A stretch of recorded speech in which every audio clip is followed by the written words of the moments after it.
presenting history's best on PBS. Funding for the 50 Years' War, Israel and the Arabs, was provided by the Corporation for Public Broadcasting and PBS viewers like you.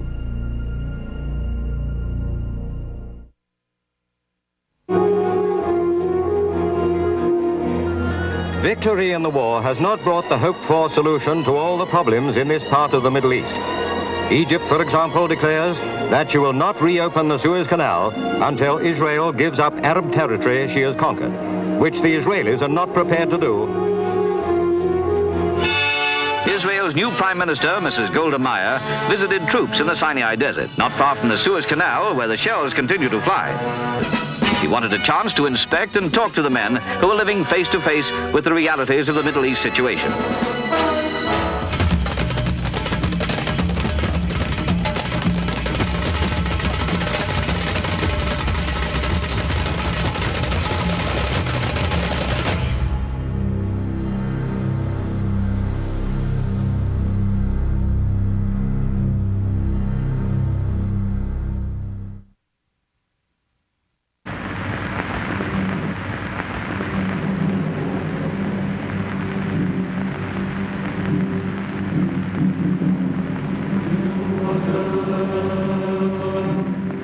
The death of President Gamal Abdel Nasser after 18 years in power devastated Egypt and the entire Arab world.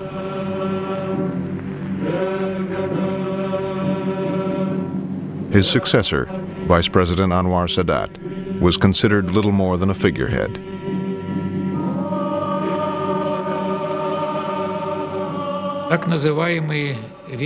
Those in Nasser's inner circle thought they could steer policy on the course set by Nasser, and they were confident that Sadat would follow the party line. The funeral was a grand occasion for the leaders of the Arab states and Nasser's Soviet allies. Nasser had severed relations with America, so the representative from Washington assumed he would be ignored. Then a soldier came into the room, weaving his way through the crowd. Apparently, it turned out heading for me. The soldier led Richardson away, out of the sight of the world's press and the watchful eye of the KGB.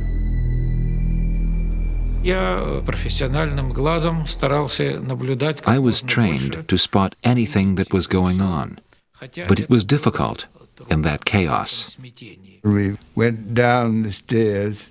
The lower floor was darkened, and propped up in the hospital bed was the man who had just inherited the presidency of Egypt.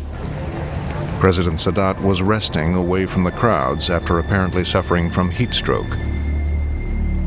He said that he wanted to take advantage of the opportunity to turn a new page in the relationship between our countries.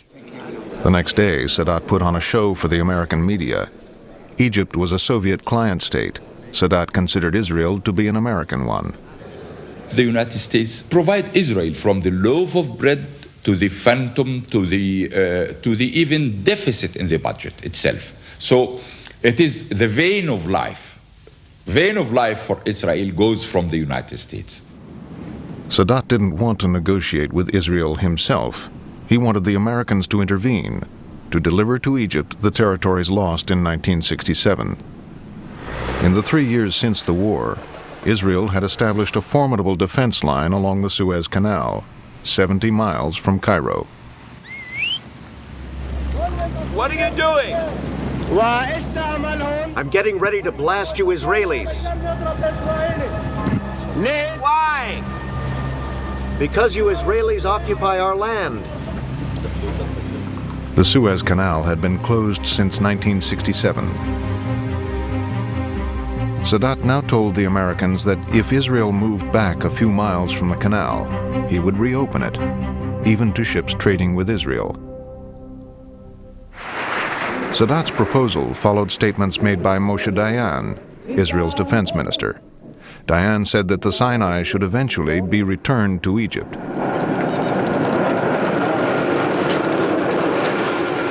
we say is that we sit there just because the war is going on. But once you agree to make peace agreement, we don't think that we should sit on your Suez Canal. Golda Meir didn't want to negotiate through the Americans. She wanted direct talks with Sadat. I'm prepared to go to Cairo, I'm prepared to go to Damascus, I'm prepared to go to Amman, I'm prepared to go to Beirut. Anywhere. You would go to these places? Yes, happily. To negotiate peace, of course. In Washington, President Nixon looked for the right person to urge Sadat's proposal on Golda Meir. He chose Joe Sisko. I can recall the words to this day. He said, "Joe, press Golda. Press her hard, but don't cause a major Donnybrook between Israel and the United States."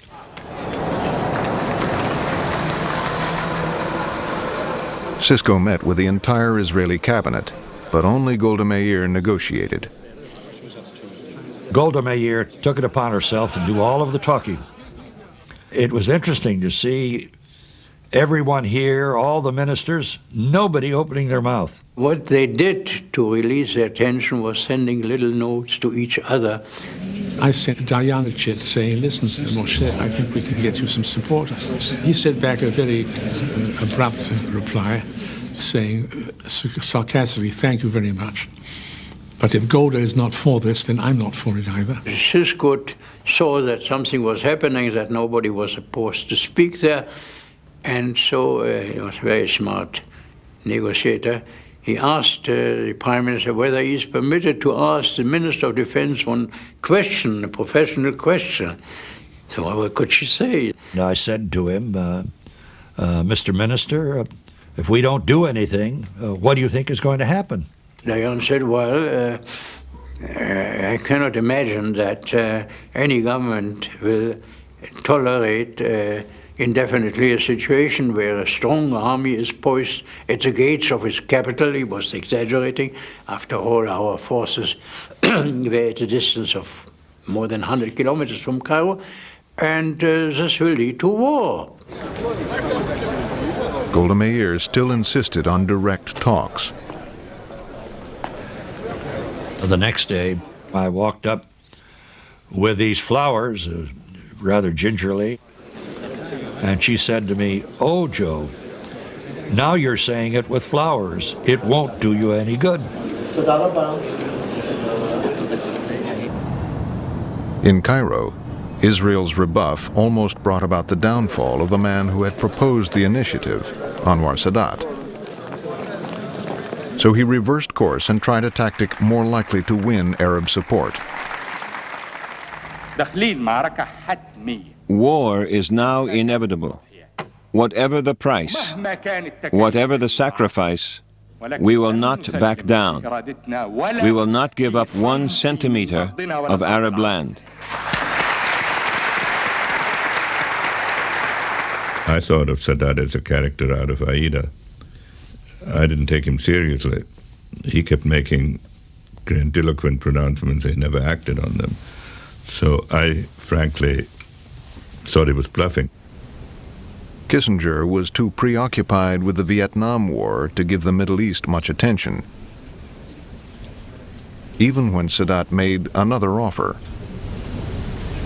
He wanted Israel to return to the 67 borders, in return for which Egypt would be willing to make peace, which was a big step because no Arab state had as yet ever flatly said that they would make peace. We were in no position to handle that. Sadat told me that Kissinger had said, "If all you have is a problem, I cannot deal with it. But if it becomes a crisis, then I can intervene."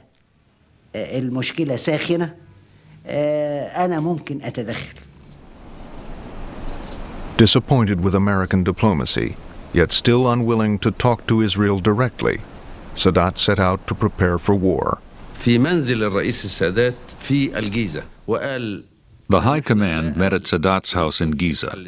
Sadat told us, "There is no hope of a peaceful solution, and I will not surrender to Israel. So our only option is war." He said, "Get me back just 10 centimeters of the Sinai, and I will negotiate a miracle." Sadat then proposed a secret alliance with President Assad of Syria. They agreed to plan a joint attack on Israel.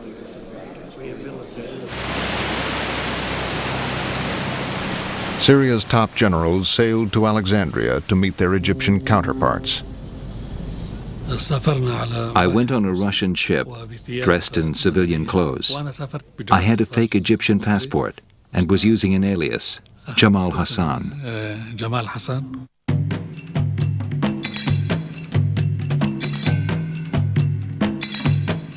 Once they arrived, they kept up the subterfuge.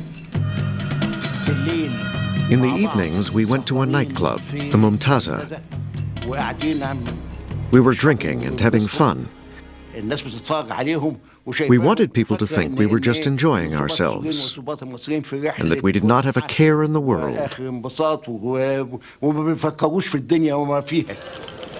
At the hotel, the generals discussed the plans for their joint attack and decided on a special date. The 6th of October was Yom Kippur, the Day of Atonement. For the Jews, it is a holy day, a day of rest. The Syrians hoped at least to recapture the Golan Heights, taken from them in 1967.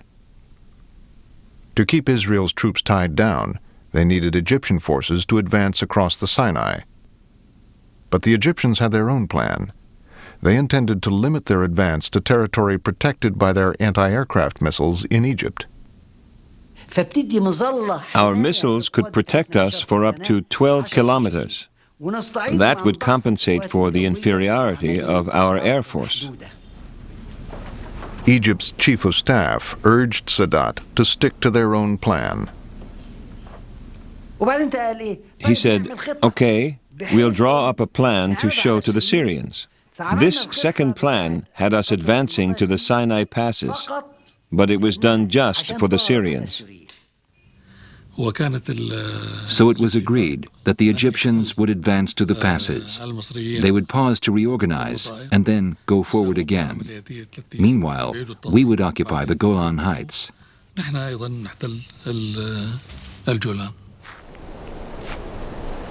Whatever plans the Egyptians adopted, first they would have to cross the Suez Canal and do it under the gaze of Israeli troops. The enemy are just 200 meters away. I can see them, they can see me. How can I catch them by surprise?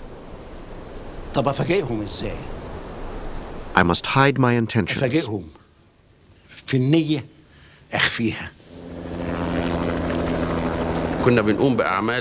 We carried out many military exercises. The aim was to deceive Israeli intelligence. We wanted them to think we were expecting an attack from Israel.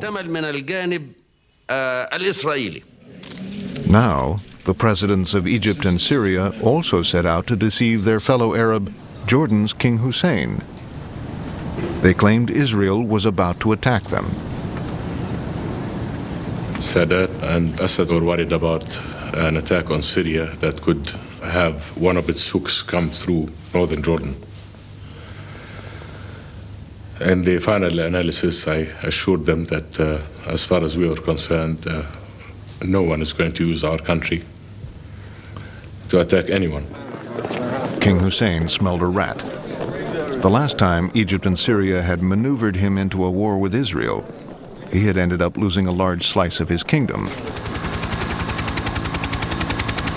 So he flew off alone, telling no one he was going to meet Golda Meir.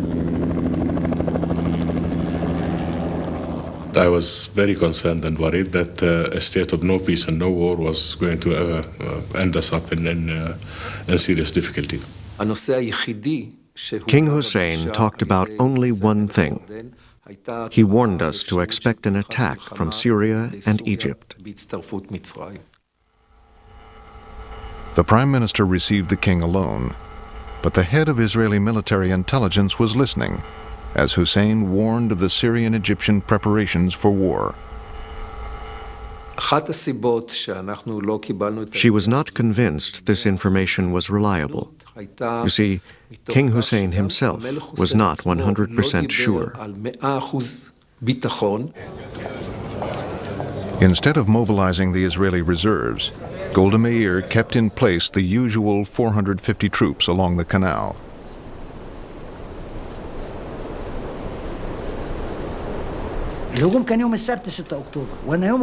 The attack was due on Saturday, October 6th. On the Friday, I went down and looked across the canal. On the other side, nothing was moving. I went back and told Sadat, "They can find out now. I don't care."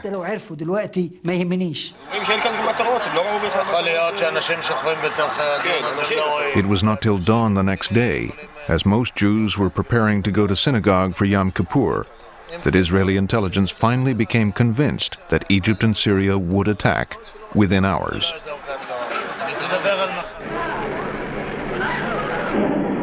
The Israelis heard the call to arms on the radio and from rabbis in their synagogues. At 2 p.m., as civilians were reporting for duty, Egypt opened fire.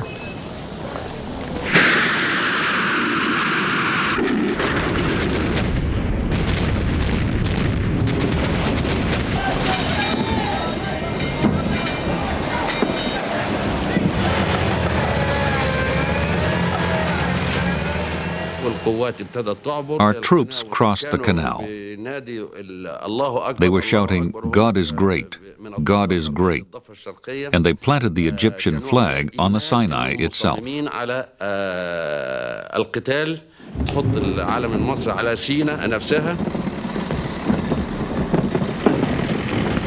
About 6 o'clock, I told my people, my forces, felicitations. The Israelis has lost their balance. Sadat's armies drove the Israelis from the Suez Canal. Israel's Air Force tried to retaliate, but failed to break through Egypt's missile cover.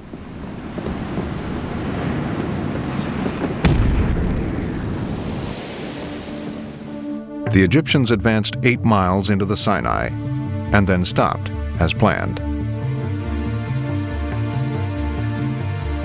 In the north, Syria's attack also caught Israel off balance.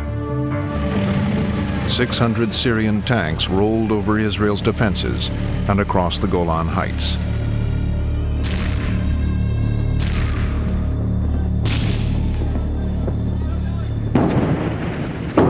We weren't ready today. We came from the home. In the middle of Yom Kippur. So who was here? That was regular soldiers? Yes, only the regular. So they must have had a hard time? Oh yeah, very hard. Did you have many casualties? Well, with such things we don't know. It's not allowed to talk about them.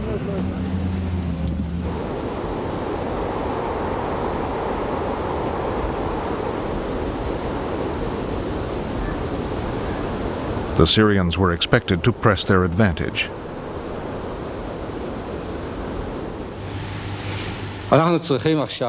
We must keep on fighting with all our courage, faith, and trust, as a nation that knows we're fighting for our lives. And we are fighting for our lives. Israel's defeat appeared imminent, but on the 4th day, the Syrians ran into a large Israeli force.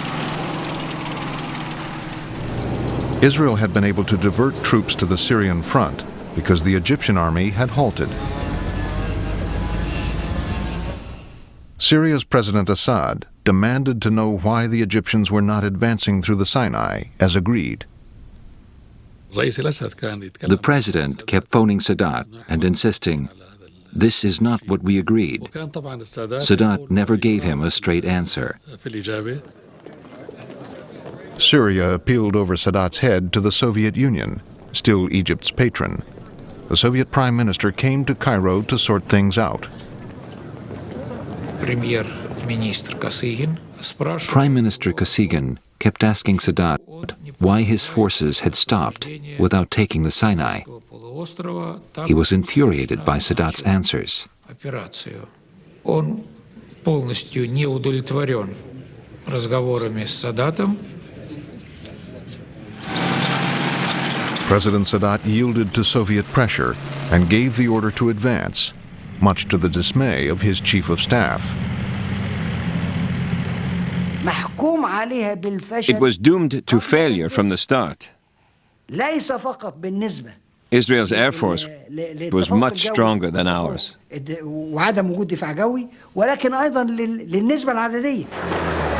Now the war began to swing Israel's way.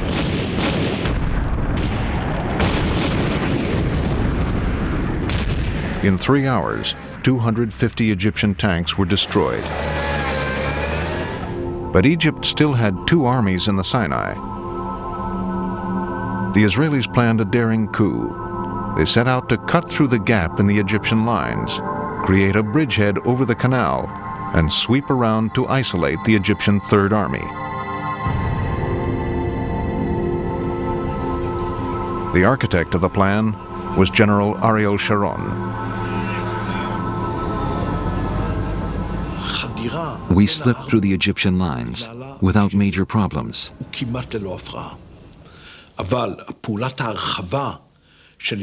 But when we reached the canal, there was a ferocious battle.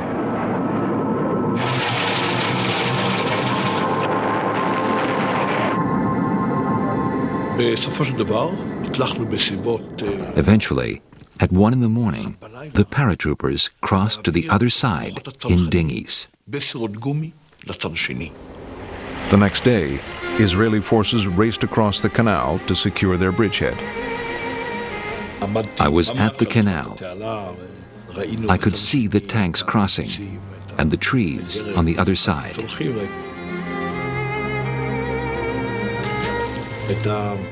It was a great feeling. Israel's troops were now only hours from Cairo. President Sadat begged the Soviets to arrange a ceasefire. The Israelis crossed the canal, and about 24 hours later, we got a message from Brezhnev inviting me to come to Moscow. We thought Kissinger's visit to Moscow would be useful. He could help us stop the conflict. We thought it would give the Israelis more time if I went to Moscow, because nothing could happen until I got there. While I was in the air, Nixon sent a message directly to Brezhnev saying that I was fully authorized to conclude, but I frankly wanted to stall. The Soviets were in such a hurry to end the fighting that General Secretary Brezhnev led the talks with Kissinger himself. He insisted that the advance be stopped. In return, Kissinger wanted the Arabs to recognize Israel's right to exist. What we said was that there should be direct negotiations at some point between the Arabs and Israel. I told Brezhnev I would carefully communicate everything he said to Washington, but that there had to be some time interval so that I could get the president's views. And he said, no, here's a message. And he gave me power of attorney, that in effect power of attorney that the president had given me, which did not thrill me. The Secretary of State realized he could stall no longer. While still in Moscow, he agreed to terms for a ceasefire. But it was another 5 days before the war ended. During that time, the Israelis encircled the Egyptian Third Army.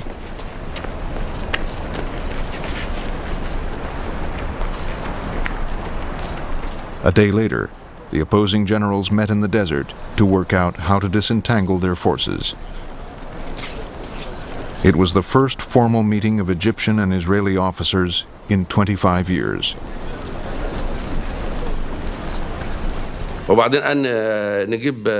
He offered me coffee. I said, no, thank you. He asked, can I get you anything else? I said, no. He said, it's cold. Can I get you a coat? I said, no, thank you. That was the end of the first meeting. It was a week before the Egyptian general began to relax. We went out and sat on the sand. We put a map down in front of us, and we put stones on it. We started to talk about how to disengage our forces.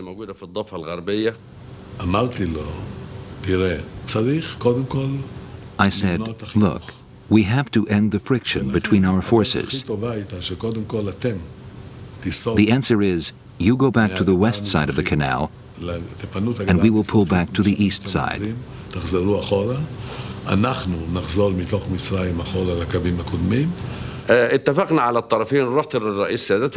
I went and told Sadat we had reached an agreement. He was pleased with what we had achieved. Allahu Akbar! Allahu Akbar!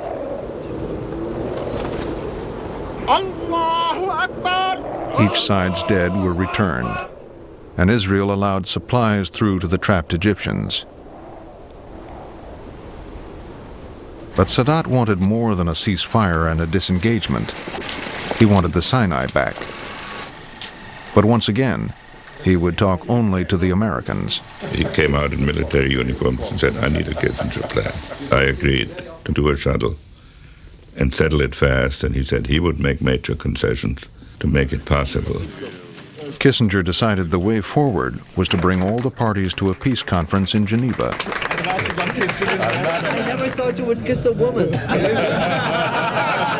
kissing her. After all, it's kissing her. I wonder who's kissing her now. The Egyptians and Israelis agreed to attend the conference. And then there was President Assad of Syria. I had heard he was impossible, but he greeted me with extraordinary politeness and courtesy. And I said, you know, it's amazing. They all accuse you of being so difficult. Whenever Kissinger wanted to change the date or venue, President Assad agreed. Kissinger told him, you are so accommodating. I got overconfident, and I said, is there anything I should have asked you that I didn't? He said, yes, you didn't ask me whether I'm going to the conference. I said, are you? He said, no. Assad did not want to negotiate with Israel. But Kissinger was able to get the rival armies to disengage.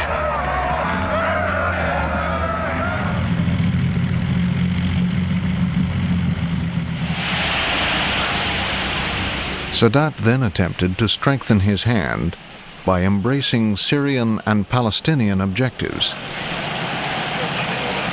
Israel must move on all the fronts, on the Egyptian front, the Syrian front, the Jordanian front, the Palestinian front. At a time when Arafat wanted to replace Israel with a Palestinian state, Sadat pledged unity. You see, we are cooperating together. And as we have mentioned, there are three partners: Egyptians, Syrians, and the Palestinians. 2 restless years passed. Then, Israeli elections brought forth a leader determined to hold on to the West Bank and Gaza. What occupied territories? If you mean Judea, Samaria, and the Gaza Strip, they are liberated territories. They are an integral part of the land of Israel. The new prime minister made the building of settlements his first priority. Settlements like the new town of Yamit, where 5,000 Jews lived in the Sinai. Begin was highly suspicious of Sadat. Sadat is an implacable enemy of Israel. This is also the truth. He is no fool, but he is an enemy.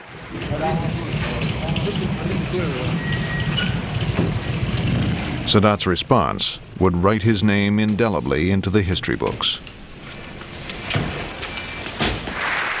He announced he would make a keynote speech to the Egyptian parliament. He invited the leader of the PLO to attend. Arafat was happy to be in the parliament, and he was happy that Sadat is paying attention to the Palestinian problem. السادات بعدين ابتعد عن الورق المكتوب وابتدى يتكلم من دماغه. Sadat put his text aside, but he carried on speaking. I told the foreign minister, he is about to throw a political grenade. After 7 years of trying everything else but talking to Israel, Sadat broke the ultimate Arab taboo. I am willing to go anywhere. Israel will be surprised to hear that I am ready to go to them, even to the Knesset itself, and negotiate with them. The idea that Sadat would negotiate directly with Israel was so unthinkable, the audience applauded without realizing what he had said. Everyone was applauding Sadat. Even Yasser Arafat was clapping. I know, because he was sitting next to me. In Tel Aviv, no one was sure if Sadat really meant it. Sadat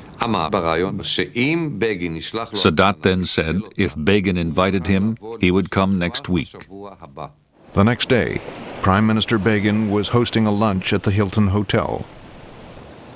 The head of CBS in Israel wanted Begin's reaction. Begin was eating at the head table. I went up and gave him the message. He said, sure, I'll invite Sadat from here. Ladies and gentlemen, I hereby invite President Sadat on behalf of the government of Israel to come to Jerusalem and to start negotiations to establish permanent peace between Israel and Egypt. Before accepting the invitation, Sadat flew to Syria to persuade President Assad that the trip to Jerusalem would not be a betrayal of the Arab cause. We asked the president to arrest Sadat to stop him going anywhere. But Assad considered Sadat his guest and preferred to hear him out. President Assad was trying to make Sadat change his mind. He told me, it will be proved that you are wrong. I said, very well, Assad. This is a sacred mission for me. And if this is going to be the last mission as a president, I shall be very happy to fulfill it. President Assad was not impressed. They talked for 7 hours. Assad's ministers urged him to act. The Presidential Guard was standing by. President Assad refused. He said, it is against the Arab tradition for a man to arrest his guest. President Sadat returned safely to Egypt. 3 days later, he set off for Jerusalem. I feared for his safety. We had been enemies for 40 years. He was putting himself at their mercy. He would be sleeping there that night. I was very anxious.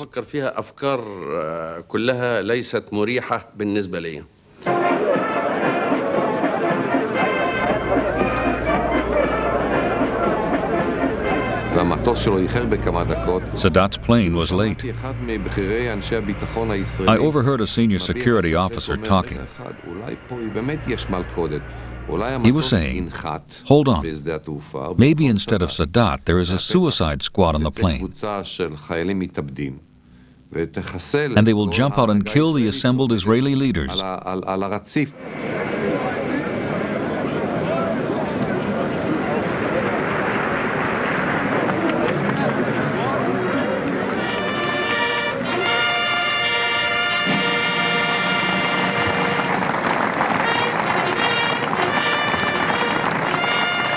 when we arrived in Tel Aviv, it was like I was coming to outer space. It means it was something completely new.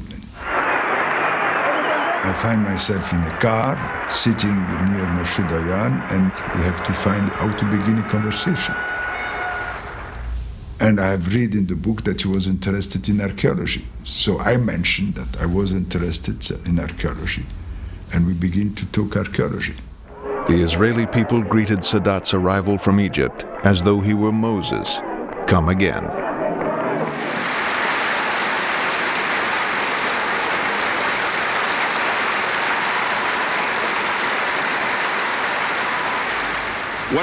I come to you today with a firm desire to make peace. Sadat offered peace, but he was careful not to abandon the other Arab states or the Palestinians. There are Arab lands still under Israeli occupation. We insist on complete withdrawal from these territories, including Arab Jerusalem.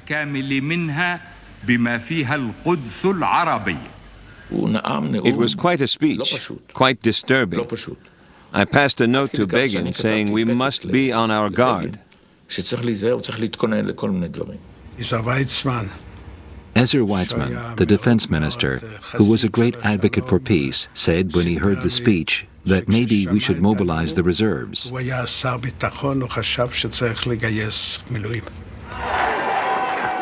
The visitors went from the Knesset to a dinner in their honor. It was a kind of dinner where there was not much talk. The atmosphere was cool. President Sadat and Mr. Begin were not speaking to each other. They were sitting with their backs to each other. I decided to invite Ezra Weizmann and another minister up to my suite after dinner.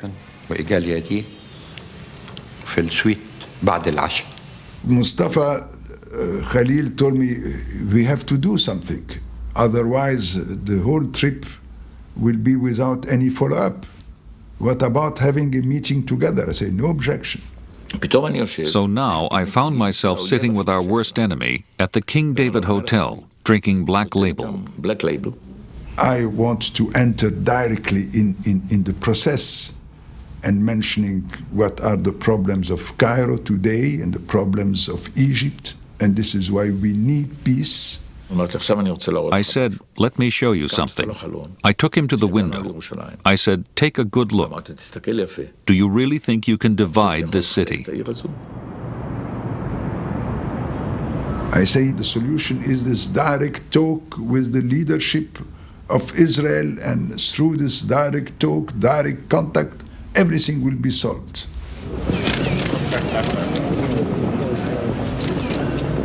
It wasn't that simple. After the trip to Jerusalem, the two sides continued to talk for 7 months.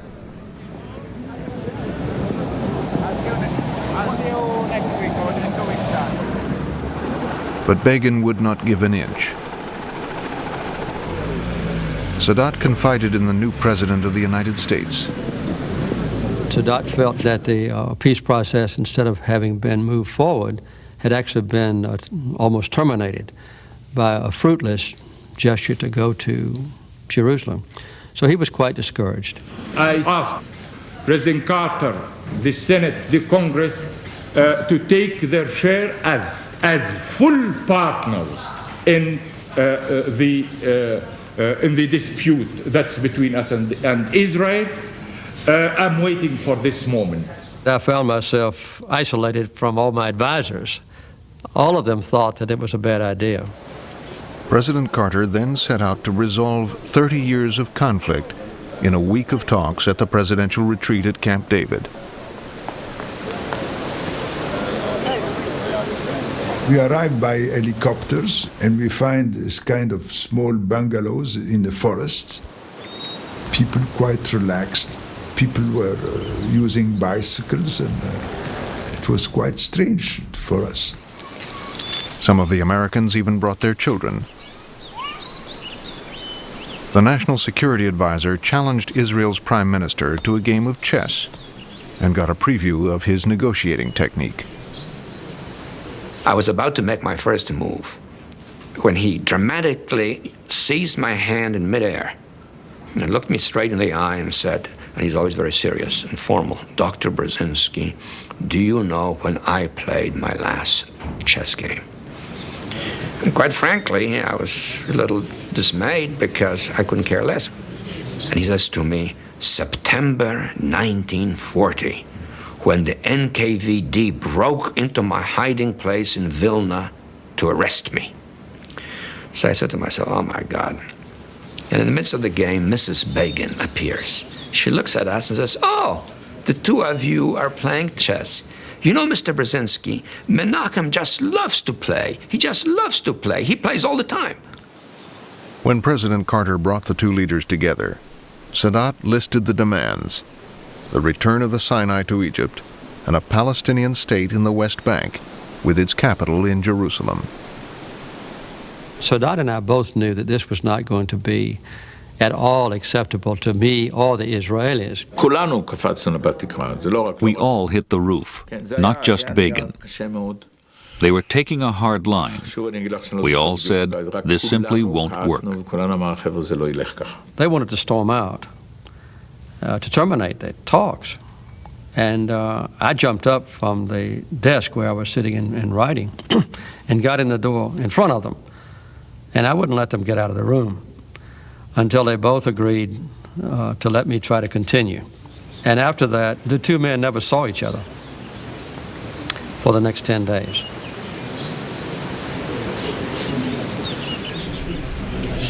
The incompatibilities between the two sides were so intense that some sort of an American document bridging the gap and extracting from each side those relatively few elements on the part of each side that were of a compromise nature seemed to us to be the only way to proceed.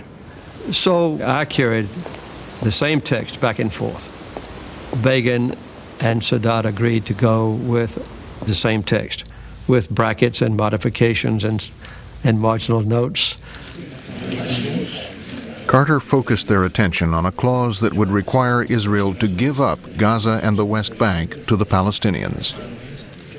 Begin simply dug in his heels and says this is totally unacceptable. As far as he was concerned, this was Greater Israel, Eretz Israel, and they hadn't acquired territory by force. It had always been ordained as part of Israel.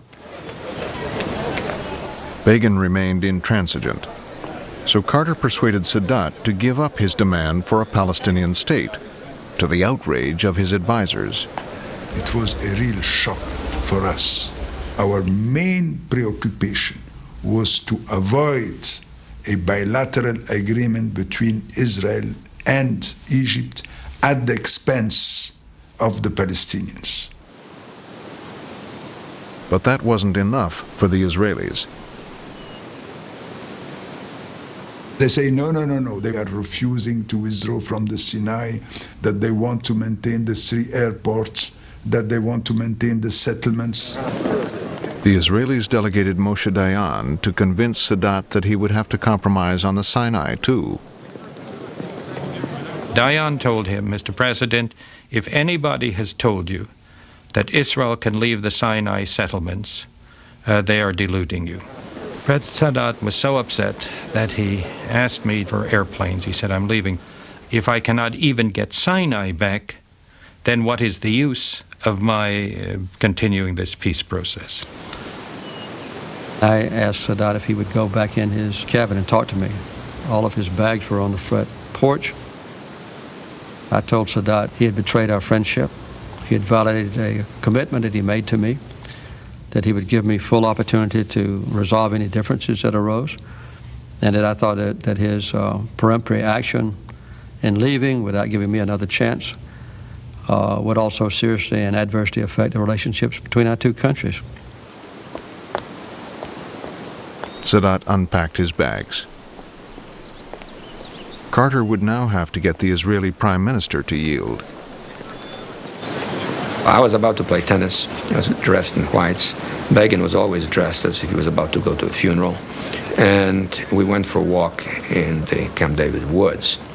And he says to me very dramatically, I want you to understand that my right eye will fall out. My right hand will fall off before I ever sign a single scrap of paper permitting the dismantling of a single Jewish settlement. Prime Minister Begin had taken a solemn oath before God and the Israeli people that he would not dismantle Israeli settlements. So I had to devise an alternative to that so that he would not do it. Carter urged Begin's advisors to find a way around their prime minister's solemn oath. The only way was to let the Knesset make the decision and not him. Dayan and Weitzman started speaking up to Begin in Hebrew rather than in English as they did in the past. I said we cannot go back empty-handed. We must find a compromise. Begin's colleagues concluded that the only way to persuade him that dismantling the settlements would not damage him politically was to get the settlers' champion on the phone. Prime Minister Begin, God rest his soul, told me there are problems over the Jewish settlements in the Sinai. He wanted to know where I stood. I answered in one sentence, I will support any decision you take.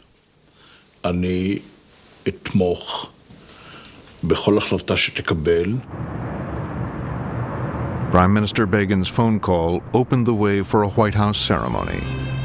The Knesset voted to dismantle the Sinai settlements.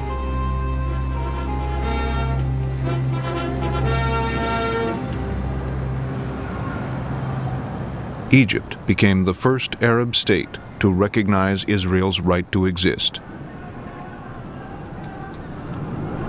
Israel gave back the Sinai. Let's have a handshake before we make. Sadat and Begin were awarded the Nobel Peace Prize. I'm so proud of both of you.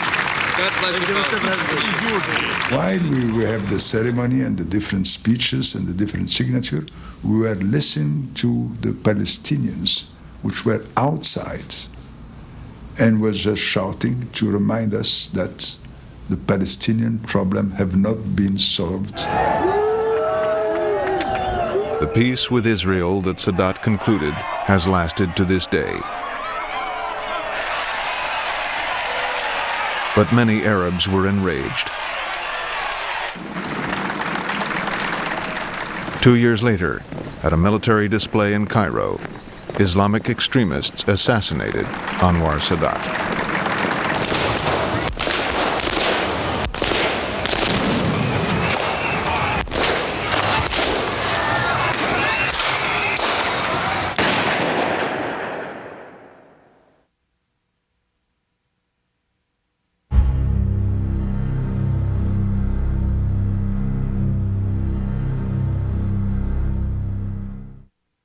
The Israelis came 1,500 miles, scored a direct hit on the PLO headquarters based in Tunis, and only just missed the PLO leader, Yasser Arafat. It was a revenge raid by the Israelis following last week's attack on an Israeli yacht in Cyprus. 3 people were killed by a PLO unit from Tunisia. As a matter of principle, it's our view that it is legitimate self-defense to respond appropriately to acts of terrorism.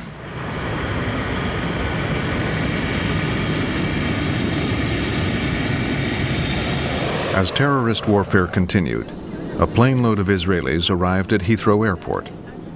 The passengers had no idea that among them was their foreign minister on a top-secret mission. I came disguised in a wig and glasses. When I got to passport control, he asked, "On holiday or business?" I didn't know what to say. Finally, I said, "On business."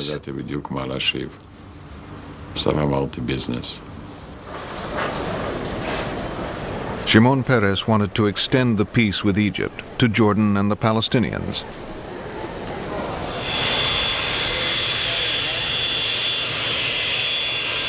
That same day, King Hussein of Jordan piloted his own plane to London. He had been invited to meet Peres by a mutual friend. I had many questions in my mind about it, but he didn't give me any detail. He just told me that he had contacts with Peres, which were a beginning of talk about what could be done.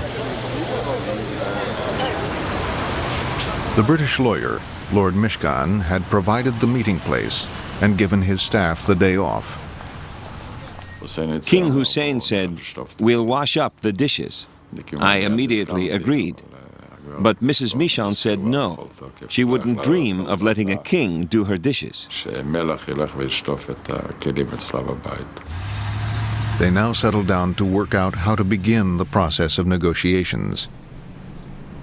Israel still didn't want to negotiate with the PLO, which it saw as a terrorist organization dedicated to its destruction. We discussed the impasse. The problem was how to get the Palestinians to the negotiating table against Israeli opposition, against American opposition. Hussein said, if you were clever, you would recognize the PLO. That would show everyone the truth. The PLO is just unwilling to negotiate. Israel was willing to negotiate only with those Palestinians recognizing the right of Israel to exist. Peace talks with Palestinians who accepted Israel's right to exist would exclude the PLO. I had a little bit of time to think about it, and at the same time to see if I had any last thoughts before such a monumental decision was taken. And then I decided, all right, fine, we'll go. The idea they came up with was a peace conference that excluded the PLO. Back in Israel, Shimon Peres faced a difficult meeting with his prime minister, Yitzhak Shamir. Peres's moderate Labor Party was part of a coalition that straddled the divide of Israeli politics. Shamir, a hardliner, opposed the conference. He wanted to negotiate separately with each Arab country and didn't want to deal with the Palestinians at all.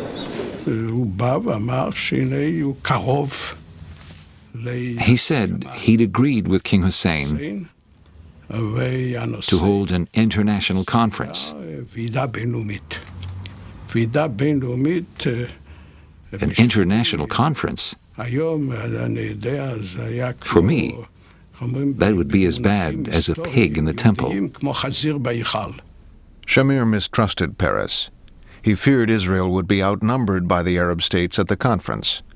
Peres assured him the conference would quickly adjourn into individual talks with each Arab state, and the PLO would not be invited. I said, leave the text. I'll read it later. I said, no, I can't leave the agreement. Your staff might leak it and spoil my plan. It has to look like it comes from the Americans. Peres and King Hussein agreed that only America had the clout to get everyone to attend. So Peres then contacted the American Secretary of State. What he proposed now was that I take this on board as my proposal and then present it to the Israeli government. I saw danger, even in a visit from Schultz. I decided to send an envoy to America. I sent our former ambassador. And I told Schultz very plainly that the subject of the international conference was a subject of divided opinion in Israel, mainly between the Likud and the Labor Party, and that if he were to come to Israel to provide his support for the agreement that Peres had arrived at, he would be entering Israeli domestic politics. And he said, I'm not going to make the trip. Trying to keep the process going, Peres persuaded Shamir to meet with Jordan's King Hussein. The king invited Shamir to his house in London. Hussein explained that he could represent the Palestinians. The king was very critical of the Americans. He said, they made promises they didn't honor. They promised Jordan would get back the land Israel had occupied. But this hasn't happened. I thought to myself, I'm responsible for that. He was very blunt. There was not very much room for putting any of the ideas or hopes or aspirations that I had in mind. I refused point blank to discuss an international conference. So there wasn't much that we could really speak about or agree about. The next morning, I flew back to Jerusalem. None of my colleagues knew where I'd been or who I'd been meeting. We got a report from that meeting from Shamir, who was very happy about it. The king was so courteous. He served a kosher meal. He listened to me, and it was warm and so on. We got a report from King Hussein, who said, well, we had the meeting and it was terribly discouraging because it's obvious to me that the Prime Minister is not willing to give any ground at all.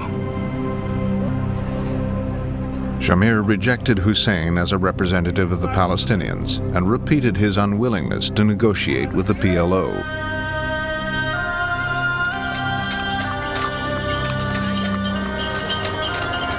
Meanwhile, the Palestinians, squeezed into the Gaza Strip for the last 20 years under Israeli rule, grew increasingly frustrated.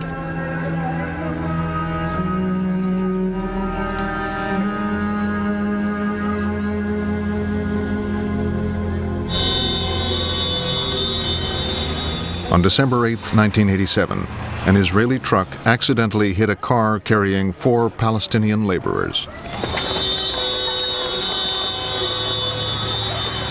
All the people in the car were killed. We thought this was no accident. It was done on purpose by the Israelis. Angry crowds soon gathered. An 18-year-old Palestinian threw a stone at some Israeli soldiers. When they fired back, the boy was killed.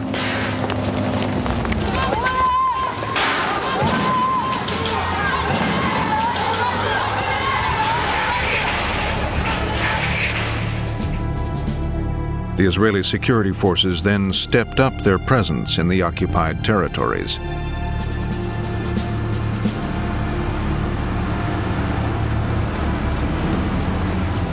A group of young activists seized the opportunity to prepare a leaflet calling for an uprising.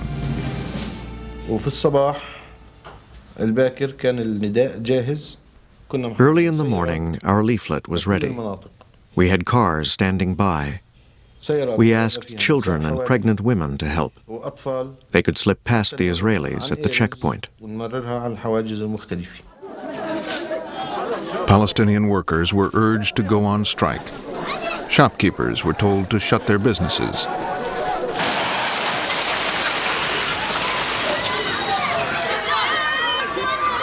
The Intifada had begun.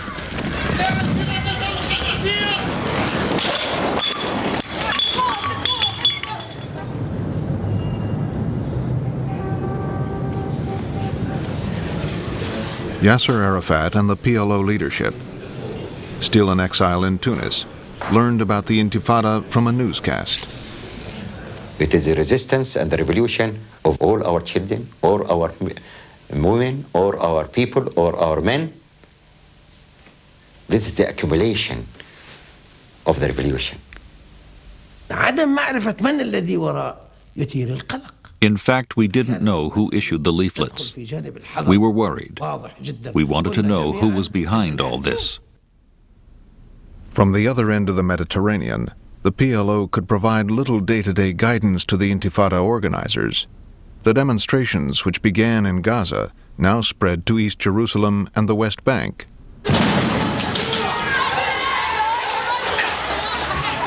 The Palestinian flag, an illegal symbol under Israeli rule, began to appear all over the occupied territories. Now, even the bourgeoisie, everyone joined the Intifada. This really encouraged us. To keep the Intifada going, one young activist sought guidance from Faisal Husseini, the head of one of the oldest Palestinian families. Husseini had spent the last few years in and out of Israeli jails for his political activities. I told him the Intifada must not change tactics. Don't use weapons or guns. Don't give the Israelis an excuse to use their technology. We want to tie down as many soldiers as we can.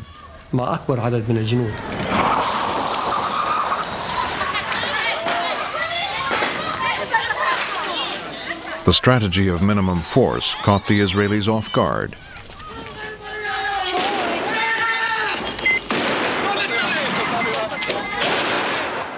We are facing now a new form of warfare against us. It means the attempt to destroy our existence by violent demonstrations.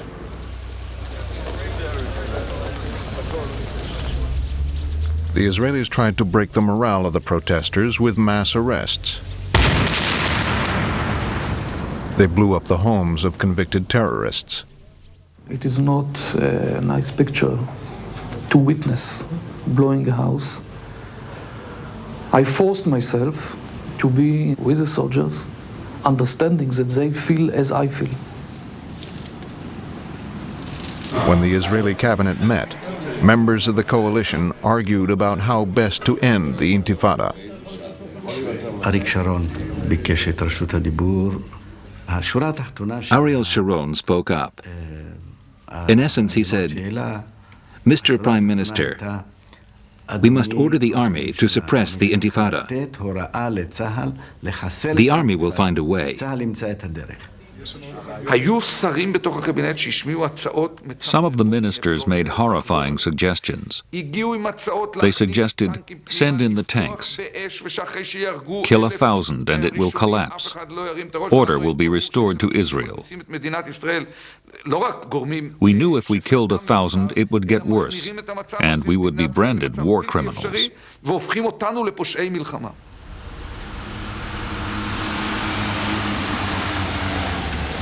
The cabinet rejected all of this, but told the defense minister, Yitzhak Rabin, to find a way to end the Intifada. Rabin stood in front of the soldiers and said, "Gentlemen, don't just stand there. Use your hands, use your clubs, beat the demonstrators, restore order."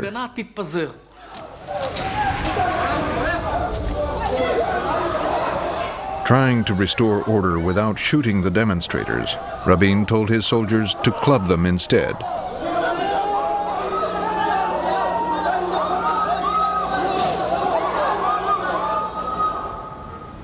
Scenes like this were broadcast around the world. They are facing the punishment of the Israelis by their hands, by their stones, not more. Till now, in all over the occupied territories, in every town and village or refugee camp, in all the demonstrations, no one had used a gun or a hand grenade. Abu Jihad, the PLO's military leader in Tunis, had gained control of the Intifada. He also directed the PLO's terrorist operations. In the middle of the Intifada, Abu Jihad ordered an attack on an Israeli bus carrying people home from work. 3 were killed and 6 wounded. All were in a state of shock. Those women who had been on the bus and had got away had not escaped the emotional trauma.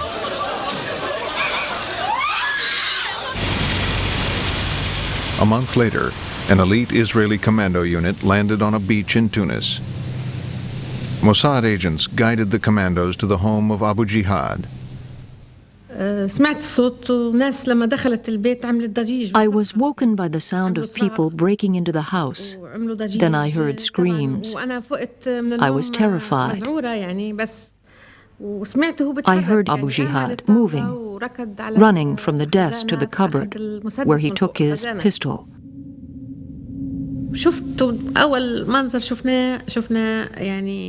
I saw 3 masked men with machine guns. One of the men opened fire on Abu Jihad. They shot him in his arm and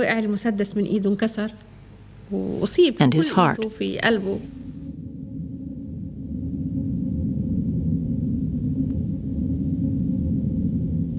Abu Jihad. Abu Jihad was a leader of the Intifada. Although he was out of the country, he was fighting against us. He was one of their most popular commanders. He fell, just like many others, like people on our side.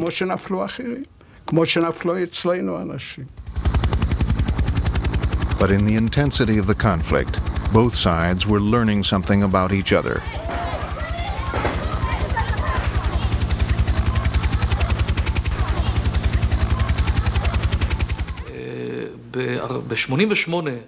For the 40th anniversary of Israel, we had a huge military parade.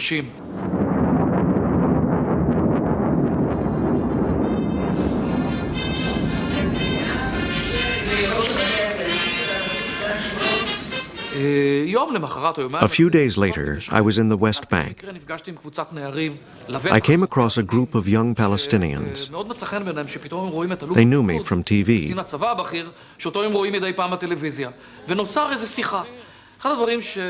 And one of them said, "Yesterday I saw all your fighter aircraft. They're so strong up there. But what can you do against stone throwers down here?" This was our problem, and the young people's power.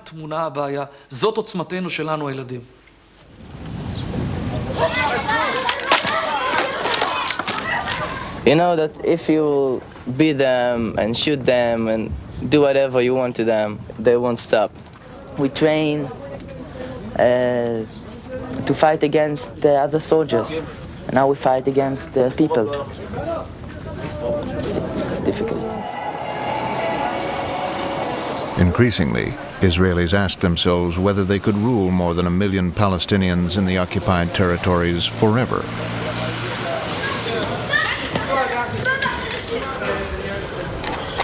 We can't solve this problem.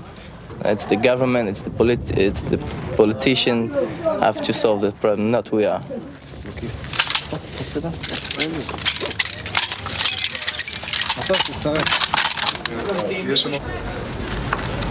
The Intifada vented Palestinian frustration, but it also demonstrated that neither terrorism nor street revolt would solve their political problems.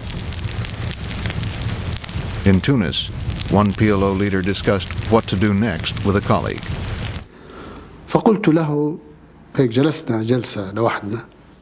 We sat there alone.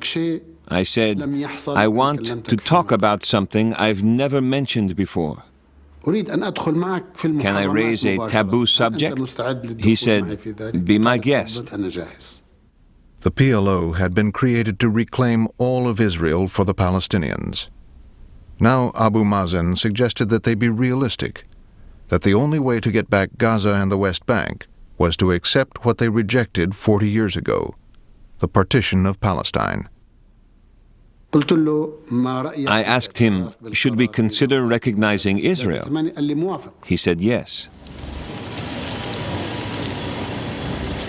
Yasser Arafat was eventually convinced that the PLO would have to compromise. But the other PLO leaders were harder to persuade. Like Sadat, the PLO preferred to negotiate through the Americans.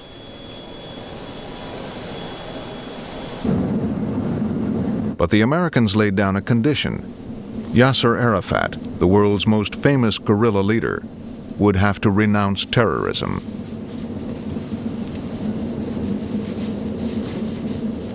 He's got to get up in front of a television camera in some public way and say, for everybody to see him saying it out of his own mouth, these things. The UN General Assembly gathered in Geneva for a special session to hear Arafat. But not all the factions of the PLO were willing to negotiate. We did not accept the decision to recognize Israel. We would accept no further compromise. Arafat's UN speech would be a difficult balancing act. I hereby once more declare that I condemn terrorism in all its forms. That was for the Americans. And in a pattern that was to characterize the whole speech, the next phrase was for the PLO radicals. And at the same time, salute those sitting before me in this hall who, in the days when they fought to free their countries from the yoke of colonialism, were accused of terrorism.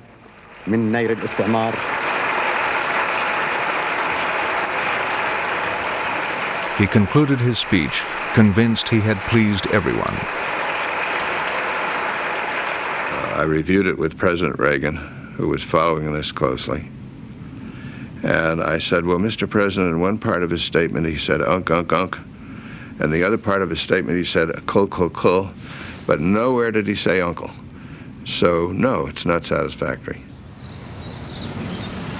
Word soon came that the Americans had rejected the balancing act. Arafat's closest advisors implored him to say exactly what Schultz demanded. I saw that Arafat had a dilemma, whether to say it or not. Should he sit tight, or should he try again? The next morning, Arafat called a press conference. I repeat for the record that we totally and absolutely renounce all forms of terrorism. I view this development as one more step toward the beginning of direct negotiations between the parties, which alone can lead to such a peace. But Israel's prime minister was unimpressed. Shamir made a gesture. It meant, this isn't important. Let's not waste time analyzing what Arafat said. We cannot trust them. They are criminals, they are liars, they are enemies of our people.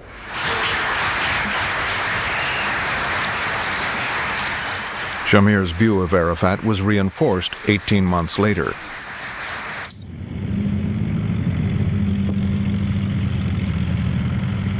On August 2, 1990, Iraq's Saddam Hussein sent his army into Kuwait.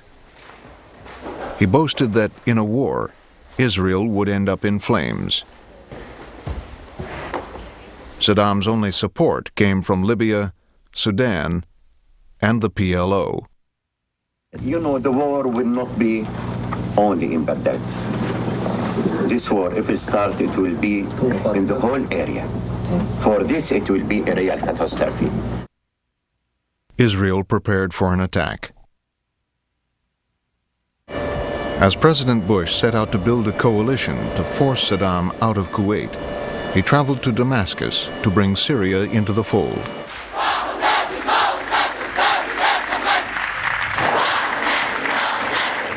But President Assad, a firm Arab nationalist, was not easy to convince. President Assad made very clear to me that he blamed Israel for everything. I'm not sure he blamed him for Iraq going into Kuwait, but he got almost everything. Everything was all about Israel. I made clear to him that we didn't want to link any Middle East peace process talks to whipping Saddam Hussein. But I made clear to him also that we would be involved in trying to be a catalyst for peace for Arabs and Israelis.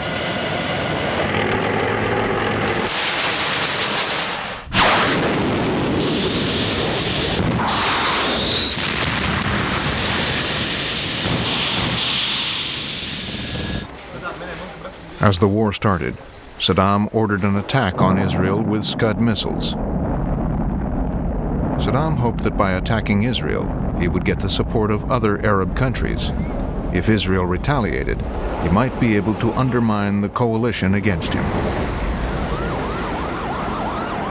Iraq's missiles were aimed indiscriminately at Israel's largest cities. The repeated attacks over many nights were nerve-wracking.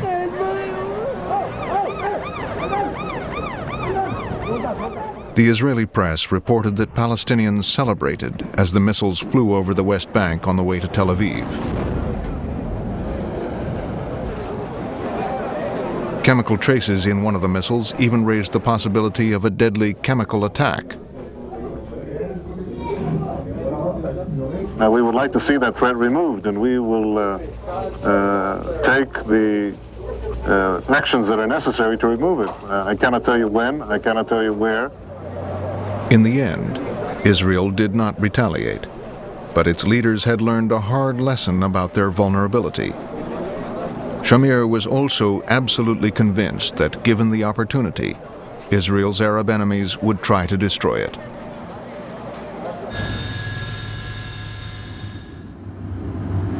When the war with Iraq ended, President Bush looked towards the future. Mr. Speaker, the President of the United States.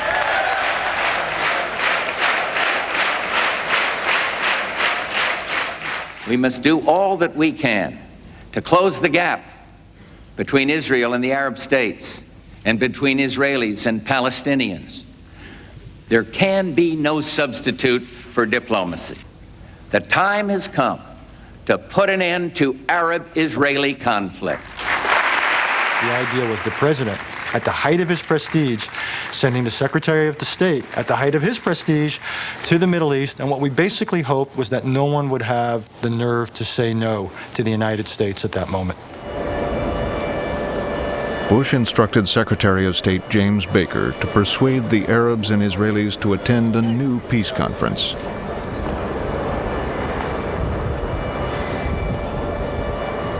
Well, the whole idea that we came up with was to give the Arabs what they needed and give the Israelis what they needed. The bone of contention between Israel and Syria was still the Golan Heights, captured by Israel 20 years earlier.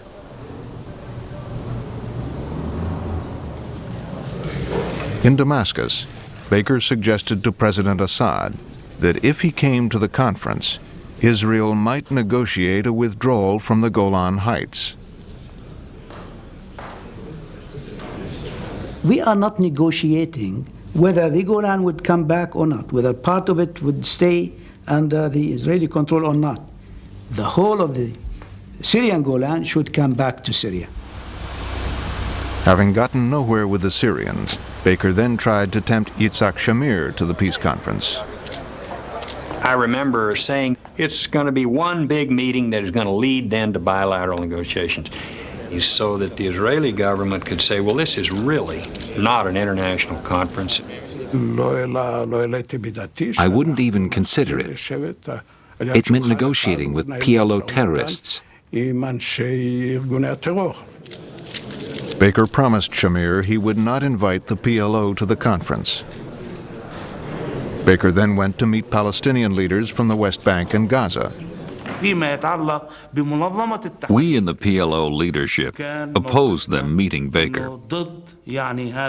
For us, this meeting was pointless. We thought it would not advance the Palestinian cause.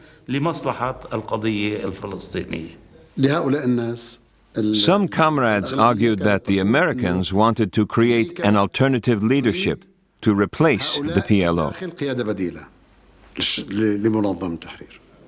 For 5 nights, Abu Mazen urged the PLO leadership to let Palestinians from the occupied territories meet with Baker.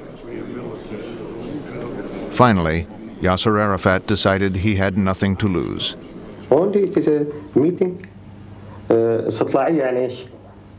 exploratory meeting, nothing more. If things would proceed positively, then the leadership would take the credit. If things did not work out, then we as individuals would take the blame. When the Palestinians met Baker in Jerusalem, the PLO insisted that each Palestinian delegate be approved in writing by Arafat.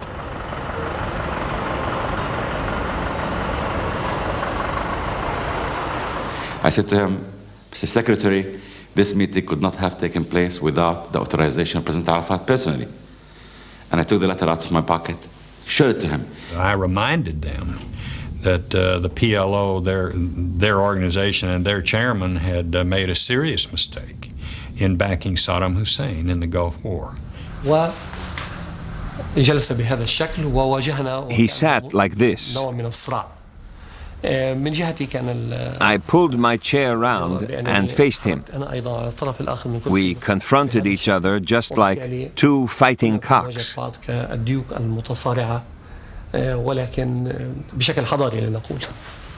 He was so angry and said, even if you're angry, what can you do? We don't have assets in bank to be frozen by you. We don't have airlines to be grounded by you. We don't have anything in the world that you can threaten us with. So court us, and we're willing to play positively, but as a major player. The Palestinians refused to repudiate the PLO, and Baker knew this would be unacceptable to Shamir. After 12 weeks of shuttle diplomacy, Baker was stuck. The only leverage a Secretary of State has in this kind of situation is the ability to blame one party or the other for the collapse of the peace process. Baker came and told President Assad, it is your position, it is very important. I mean, if you accept, if you feel that this is good for you, and you accept the American initiative, then the whole world will stand by Syria and will put the blame on Israel. Assad decided to go along. I'm pleased to report that Syria has agreed to the proposals that we have made, including coming to a peace conference. Full of confidence, Baker returned to Israel. There was no way that an Israeli prime minister could appear to be less interested in peace than a Syrian president, especially when the Syrian president accepted coming to this conference on terms that were essentially defined by Israel. But Shamir put more obstacles in Baker's path. Every time the American team arrived in the Middle East, Israel announced the construction of a new Jewish settlement in the occupied territories, land the Arabs claimed was theirs. Each new Jewish home made Israeli withdrawal more difficult. Furious, Baker went public. It is easier to obstruct peace than it is to promote it, and that the establishment of these settlements certainly does not help the efforts of those of us who are interested in peace. The Palestinian reaction was predictable. I remember Faisal Husseini, at almost every meeting, he would pull out this map. I brought him maps of the West Bank and Gaza. The first map showed the situation before 1967. The second one showed the situation today, with the settlements all marked in orange. And I finally said, Faisal, let's talk about what's important here. Let's talk about how we're going to get a negotiation going. Because if we don't, we're going to keep meeting like this, and pretty soon you're going to bring me a map that's totally orange. He actually told us you have no other alternative. He said, name any way in which you can stop settlements, other than through the peace process. The local Palestinians were afraid to talk to the Israelis without permission from the PLO in Tunis. A meeting of the Palestine National Council was called.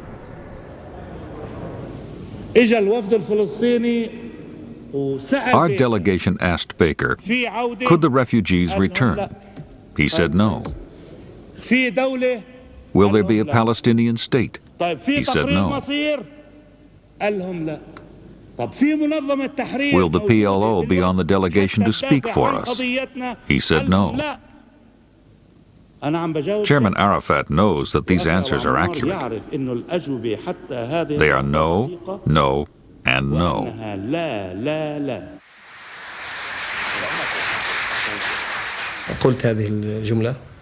I told the conference, if we don't get on the peace train, it will pass through our station. We will never have another chance. I said we don't want to be passive victims of history. We want to challenge, to intervene, to intrude, to participate and to present our own narrative, to speak for ourselves. And this is a forum. It was a forum Arafat himself had wanted to attend. Reluctantly, he agreed that the team from the occupied territories, not the PLO, would represent the Palestinians. But Shamir had another demand. He asked the Americans to guarantee a loan of $10 billion to help absorb the Soviet immigrants who were now pouring into Israel. I don't want to interfere in the American interior affair, but I would like to inform everybody that not to forget that they are using these billions in building more illegal settlements on our land. This was our way to build up our country. What is the Zionist ideal? It is to gather the Jewish people into this small country. So we must set up more and more homes, large and small communities. What are the settlements? They are just communities. No Arabs lived on that land. It is not on their property. The Americans were unable to stop the Israelis from building settlements. To save the conference, President Bush delayed the loan. American Jewish leaders urged him to reconsider. I was approached by the leaders of some of the biggest Jewish organizations. A Republican was head of AIPAC, which is a very strong American-Israel political action committee, and he told me that I was making a huge mistake politically. President Bush wouldn't give in. For the first time in history, the vision of Israelis sitting with their Arab neighbors to talk peace is a real prospect. Nothing should be done that might interfere with this prospect. And if necessary, I will use my veto power. We saw the president on television. He took a stand against the American Jews. I got really angry. This hurt me, just as it hurt many others.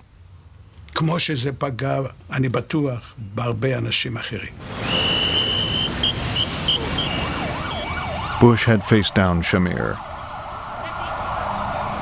A few weeks later, Israelis, Arabs, Americans, and Russians assembled in Madrid. For the first time, Palestinians were invited to participate. Today we have made a major step forward. There is a recognition of the Palestinian national identity. The Palestinians are speaking out for themselves for the first time in history. The delegates gathered at the Royal Palace.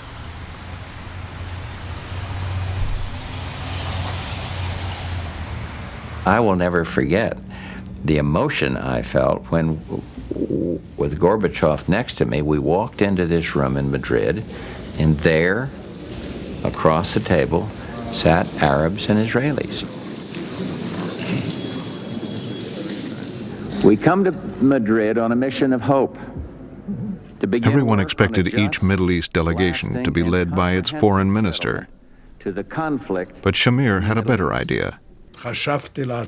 I thought, maybe I should go to Madrid myself. Shamir had devoted his life to fighting for Israel, doing whatever he thought necessary to establish, maintain, and defend the state. As he got up to speak, the conference waited to hear if he was now ready to make peace. I could go on and recite a litany of facts that demonstrate the extent to which Syria merits the dubious honor of being one of the most oppressive tyrannical regimes in the world. But this is not what we have come here for. He attacked Syria bitterly and accused Syria of being on the list of terrorism. And I was very angry. I looked over and I saw Farouk Shara's face. He just froze. And he called one of his aides over. So immediately his face changed and he smiled. He said, okay, go back. I will write my speech. I told him, Mr. Minister, it's 15 minutes left. Yesterday we spent 7 hours to prepare your speech. He said, don't worry, I will write headlines. So I lay aside my prepared speech and said openly, he is the last one to have the right to speak about terrorism because he himself was a wanted terrorist. I shall just show you, if I may, a photograph, an old photograph of Mr. Shamir.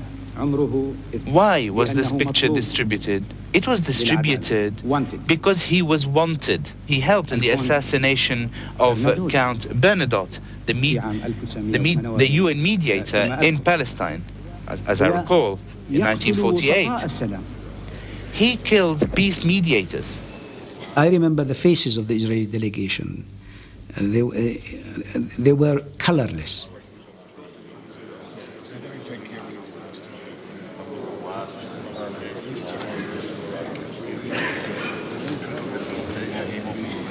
One Palestinian delegate then tried to demonstrate that no matter what Shamir thought, he was really negotiating with the PLO.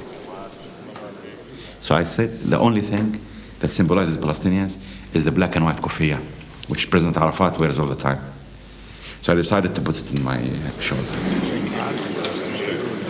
And the angle of my seat came directly looking Shamir on the eye. It was engineered by God. It was just perfect. And I looked at him and I said to him, I nodded in my head, I said, he shook his head like this. I smiled. Really, he went this way. So I winked to him. And he said, just do this. And then after the session was over, everyone is surrounding me. So I said, why the sensitivities? We are the key to peace, to your peace process as Palestinians. And you must realize the new facts of life.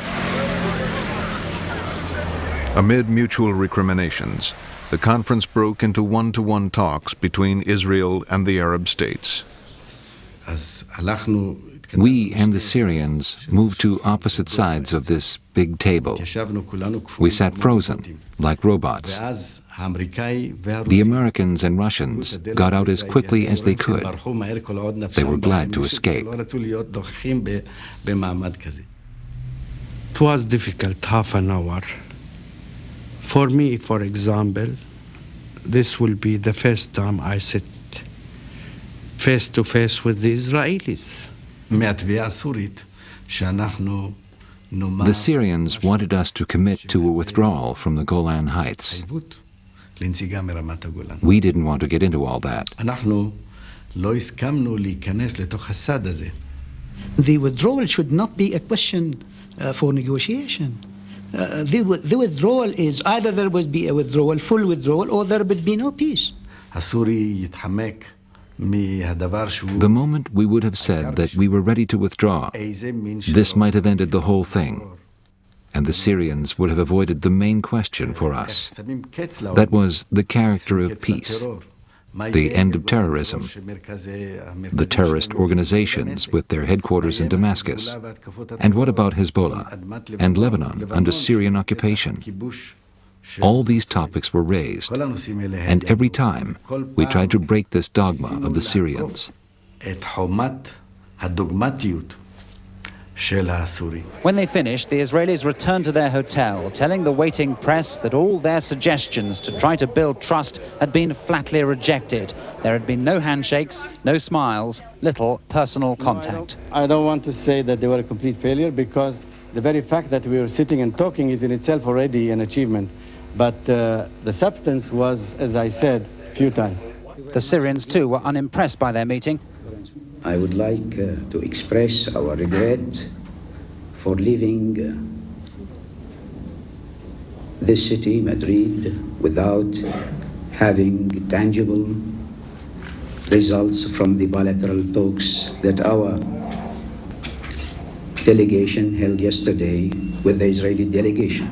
Israeli talks with the Palestinian and Jordanian delegation were so positive that they could be crowned with public handshakes afterwards. Both sides here, at least, confident of meeting again soon. America had finally brought the warring parties to the conference table. But it would take another breakthrough to convert fighters into peacemakers.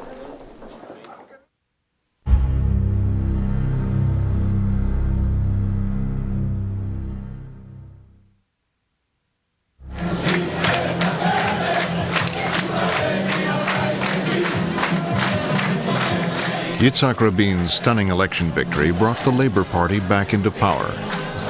Rabin had promised to accelerate peace talks with the Arabs. I believe that agreement will be reached within less than 1 year. You can say 9 months, less, or between 9 and 12. Israel's old enemy, Yasser Arafat, still claimed to lead the Palestinian people. But exiled in Tunis and cut off from his homeland, Arafat was more willing to compromise with the Israelis.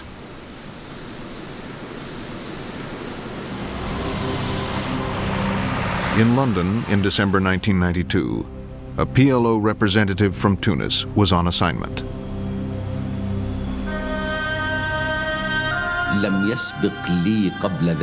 I had never met an Israeli before, not one. All the way to the meeting, I was looking left and right, and behind me, I was afraid of being seen. The Israeli who initiated the meeting was waiting for him. He was an academic with unofficial connections to Israel's new labor government. It was a moment of truth. Meeting a PLO man was against the law. The Israelis' cover for meeting a member of the PLO was provided by a fellow social scientist from Oslo. I simply suggested that Hirschfeld and myself had breakfast, and then that when Abu Ala arrived in the lobby, I should simply discreetly slip away from the table and Abu Ala should take my place. We spoke about the conflict, which had no end in sight. It had been raging for the whole century. So how could we end it?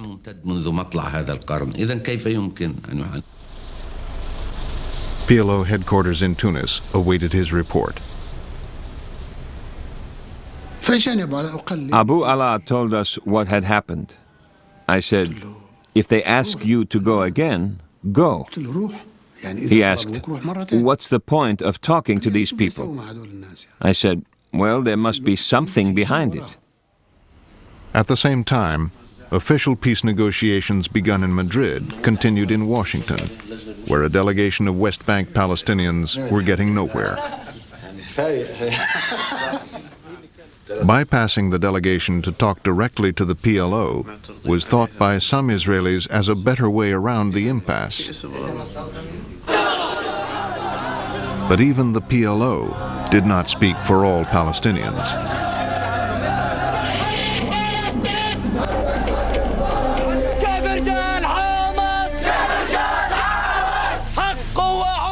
the fundamentalist group Hamas had just kidnapped an Israeli police officer and murdered him.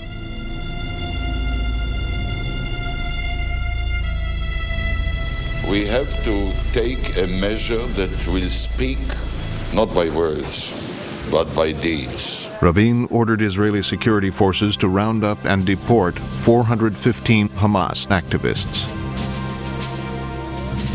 The expulsion from the West Bank created a crisis in Washington. If they do deport the Palestinians this morning, then I don't think the Israeli delegation tomorrow morning will find a Palestinian delegation to negotiate with. The public opinion at home was, boiling. It was so volatile that we knew we couldn't proceed with the discussions, with the negotiations. The Palestinian delegation walked out of the Washington talks. Arafat now had no links to the Israelis. He sent for the Norwegian social scientist who had set up the secret breakfast in London. Arafat told me that the talks in Washington were completely stuck, and that was why he felt there was a need of a back channel, and thought that the research institute in Oslo, which I was heading, should be the sort of front organization for the talks, because both the PLO and Israel needed deniability for having such talks. The fish was hooked, and they were off to Oslo.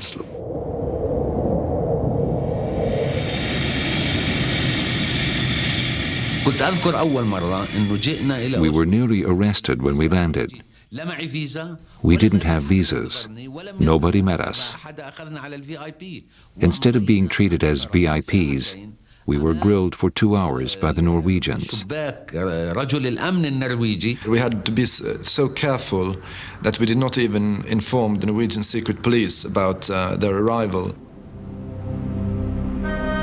Abu Allah, with 2 fellow Palestinians, was driven through the snow to a country mansion near Oslo.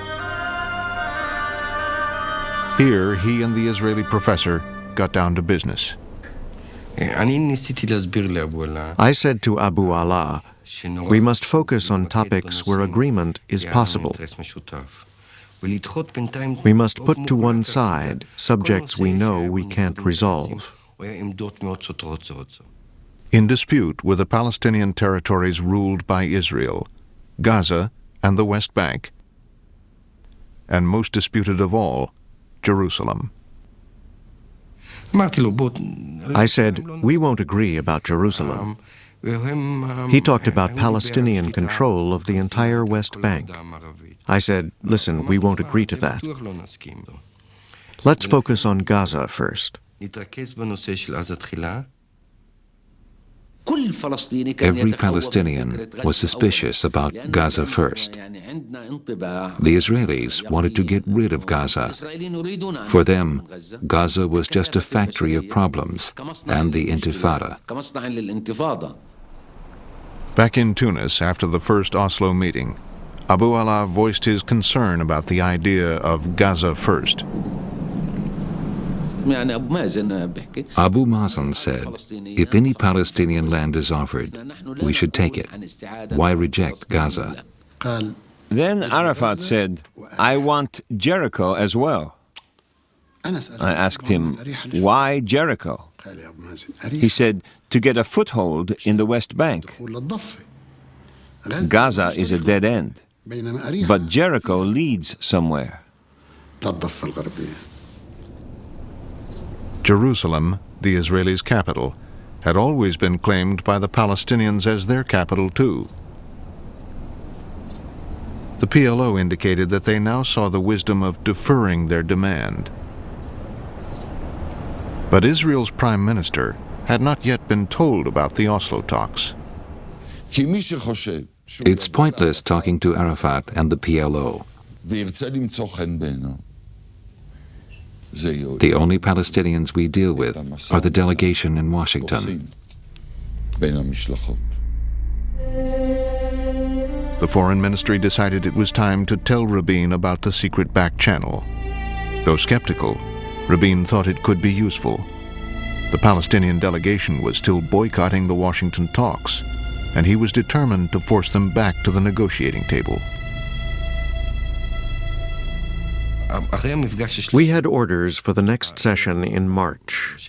As we left Oslo, we told Abu Allah we wouldn't be coming back unless the Washington talks were resumed. It was an ultimatum.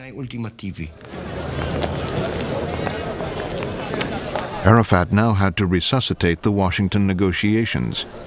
He summoned Hanan Ashrawi and her colleagues to tell them they must go back.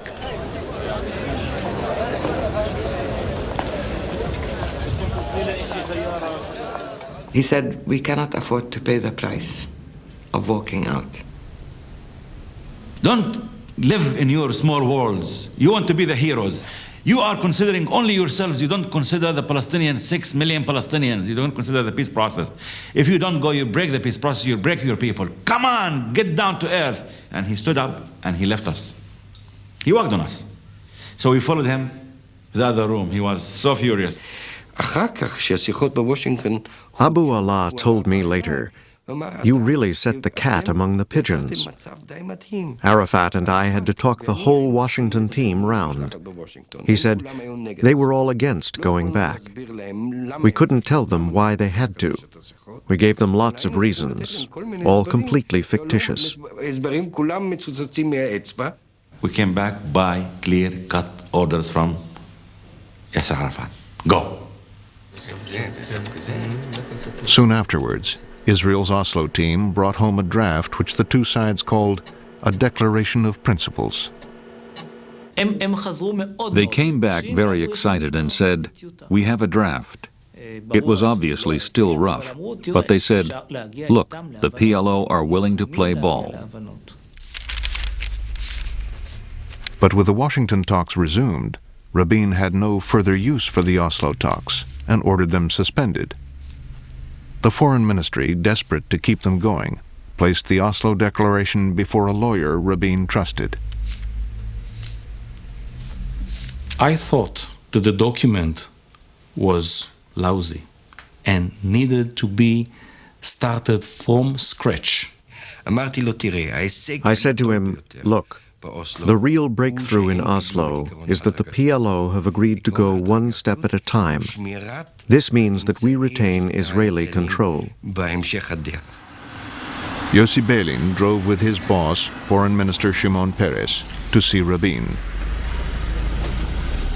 I was squeezed between the two of them, and as we were driving, Yossi Beilin whispered into my ear. He said, "Well, I don't want to put you under too much pressure, but you should know that the entire fate of the Oslo negotiations now is on your shoulders." And with this statement ringing in my ear, we entered Rabin's office. At the beginning, the drafts were very, very bad to Israel. He was suspicious that the PLO was using the Oslo track in order to somehow trick Israel into concessions and then using what was said in Oslo against Israel in Washington.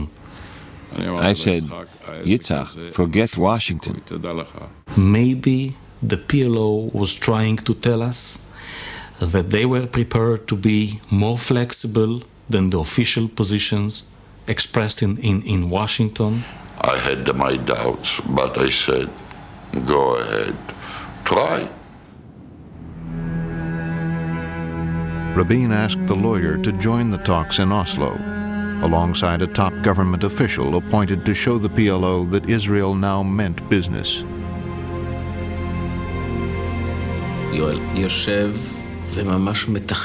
Joel arrives and starts to cross-examine Abu Allah.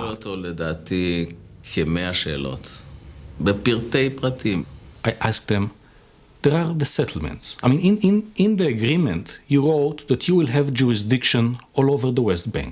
This is what is written here. Now, what about the settlements? Do you intend to go into the settlements to send your your tax collectors into the settlement and collect taxes? They said, no, we wouldn't do that. I said, do you intend to use Palestinian teachers to teach the Israeli kids in the settlement schools under Palestinian curricula? They said, no. So I said, so you mean that the settlements will not be under your authority? They said, certainly not. I said, okay, not the settlements. Now, as to Jerusalem, will Israel continue to govern Jerusalem? They said, yes. I said, okay, it was not clear in the document. Joel said, let's say we leave your towns. We will have to move our troops somewhere.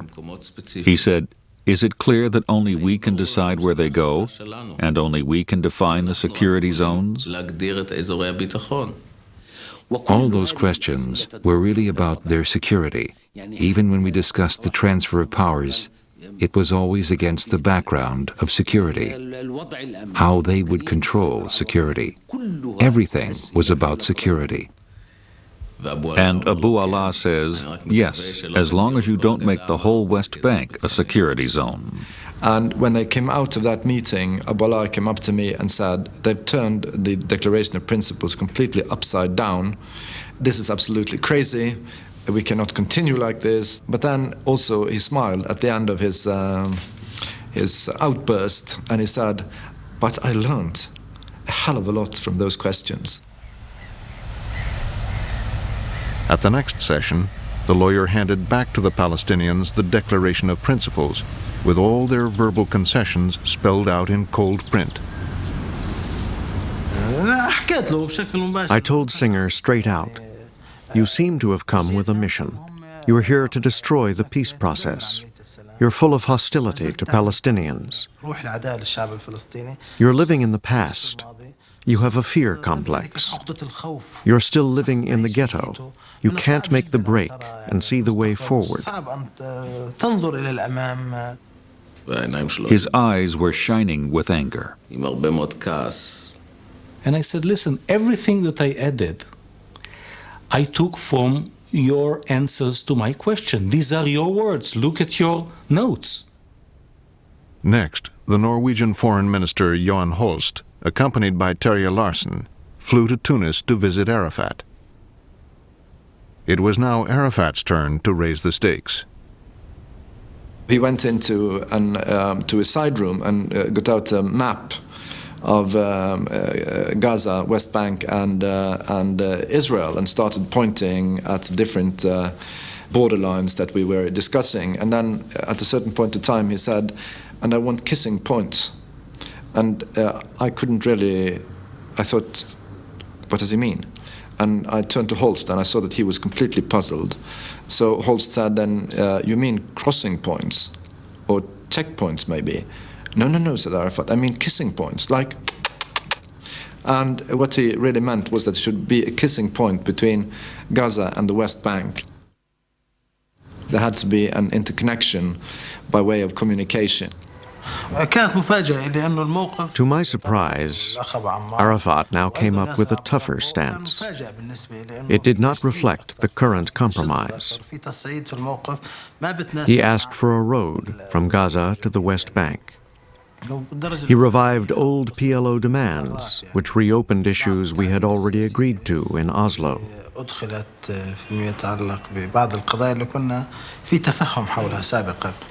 The Palestinian-controlled road between Gaza and the West Bank that Arafat was asking for would cut Israel in two. And now Arafat wanted not just Jericho, but the surrounding district as well. He also insisted that Jerusalem be put back on the agenda. Arafat always thought that if he was getting something, he might as well ask for more. I told Arafat at the end of the meeting, all right, I shall do as you ask, but I know these people. They won't accept it. If we proceed with this line, the Israelis will end the talks. But Arafat insisted on his stand. He said, these are my instructions. They can take it or leave it. عجبهم مش عجبهم بلاش يعني هذا الموقف.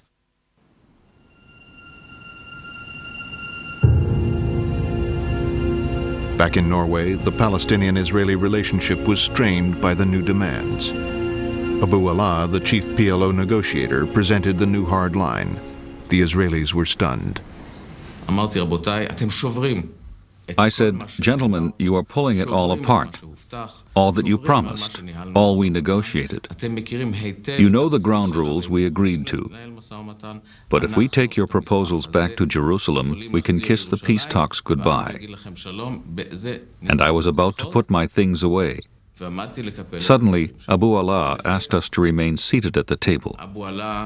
He wanted to make a personal announcement. שנשאר סביב השולחן כי הוא מבקש למסור הודעה אישית. I informed them that I would be resigning.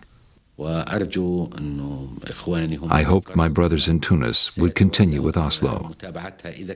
If they did, I wish my replacement every success. Goodbye, my friends. I will always remember you. We all wondered whether this experienced negotiator was pulling some kind of trick, or whether he meant it.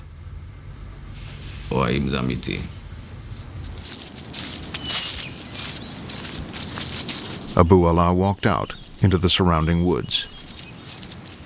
He'd hurt his foot, so I got a stick for him with a silver handle. So he was walking around with an air of superiority towards the Israelis, refusing to talk to them. And then he came over to me and said, "It's all over." This was the moment of crisis, when you either pull the plug or do something drastic. We decided to try something drastic. The Israelis had prepared an alternative idea for just such a moment. I said, listen, the fact that we are talking with the PLO will eventually leak out. I think that we should have another agreement in which the PLO undertakes to do a number of things, and in return, Israel recognizes the PLO as the representative of the Palestinian people. Singer's point was that if you negotiate with the PLO, you're virtually recognizing them. Recognition was the key. It would put the PLO on the map. Now in Oslo, the moment to raise the issue of recognition had come. The Israeli found Abu Allah in a small drawing room. Abu Allah was leaning on a stick, like this. He raised his eyes to me and I asked him, "How are you?" And he said, "Very bad, very bad." I wasn't acting. I was genuinely angry. If you've been negotiating for 6 or 7 months, and people suddenly start coming up with new ideas, it's impossible to go on. I said, "Listen, Abu Allah, if we can't have our modest agreement, let's go for something really big." He looked up and said, "What do you mean?"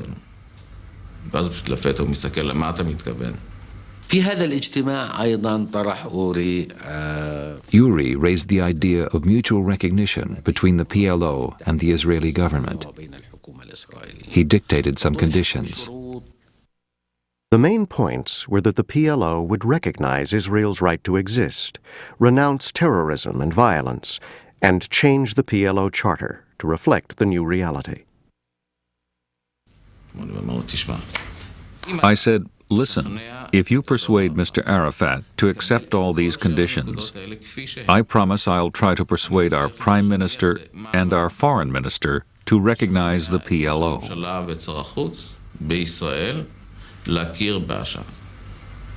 And then these two gentlemen, Uri Savir and Abu Allah, came suddenly bursting out of the room, laughing and joking, and they had solved a basic problem.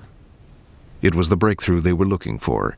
It seemed the PLO would now become an official partner in the peace process. Who knows? If they will elect me, I will be the president again of this Palestinian state. If not, I would like to return back to work as a civil engineer. It was now up to Prime Minister Rabin to decide whether to accept the Oslo Agreement. His chief military advisor argued instead for a deal with Syria. I advised him to try for peace with Syria first, and then go to the Palestinians. Peace with Syria would bring the Arab-Israeli conflict to an end.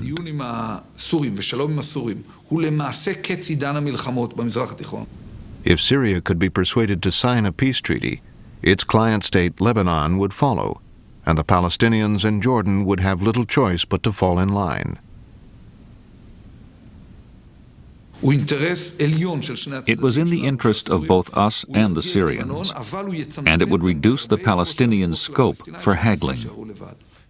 An agreement with Syria will make a positive strategic difference to Israel. An agreement with the Palestinians would just be public relations.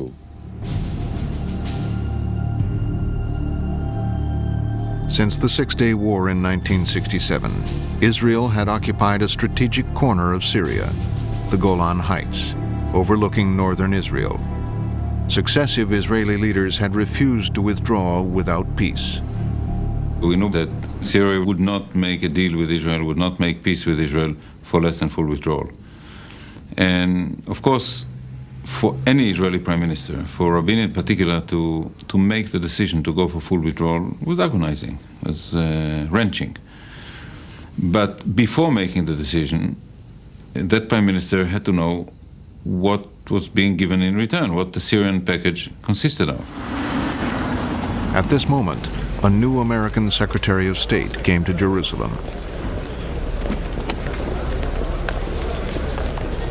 We were trying to give some propulsion, some momentum to the track involving the Syrians. Christopher came to meet with Rabin. The four of us came into the room and sat clustered around a small table. And after some give and take, Rabin suddenly surprised us all with a very dramatic gambit. He did give me a very important message to take to Syria, to take to President Assad, and that was, he said, ask Assad, if I am able to give him what he needs, will he really go all out for peace? In other words, if Rabin withdrew from the Golan Heights, would President Assad accept alternative ways to safeguard Israel's border? Would Syria agree to full peace, stop support of terrorism from Lebanon, and establish diplomatic and trade relations with Israel? Christopher left the room with the knowledge that I think he was holding a very significant mandate in his pocket. When he arrived in Damascus, Christopher presented Israel's offer of withdrawal to President Assad. His mistrust of the Israelis was such that he always took every concept and turned it over and looked at it from all different sides, and that's what he was doing with the concept of withdrawal. And he did it by asking me questions, not impolite questions, but very aggressive questions. Now you have to tell me, Mr. Christopher, what the Prime Minister means by withdrawal. That's just an empty term. I really know what it means. Christopher then shuttled back to Jerusalem. I met with the Prime Minister again. He was disappointed that Assad had not been more forthcoming, had not shown more appreciation for Rabin's willingness to consider full withdrawal. On almost every detail, there was an essentially negative answer or an answer that suggested that a very protracted process of bargaining would have to begin. Rabin could not wait for President Assad. He had promised his voters a peace agreement within a year. So he now settled for the deal that was available, with the PLO in Oslo. But premature disclosure could ditch the deal, and the media were getting close to the story.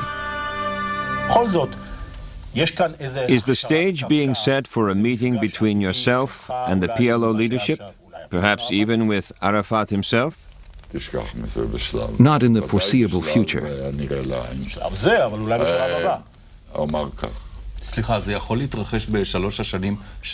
Before the next election, at least? I hope not. Rabin had to act fast. He gave the go-ahead to Foreign Minister Shimon Peres. Shimon Peres told me, Yoel, take all your documents, come with me, we're going to conclude the agreement. Peres set off for Scandinavia. To clinch the deal, he needed a smokescreen. He met Norwegian Foreign Minister Johan Holst secretly in Stockholm and asked him to be his mouthpiece in case anyone was listening in as they telephoned Arafat in Tunis. I called Arafat and I got him immediately on the line, and I told him that in the code we used at the time, Abu Ammar, which is Arafat's nom de guerre, I have the two fathers here. That was the code for foreign ministers.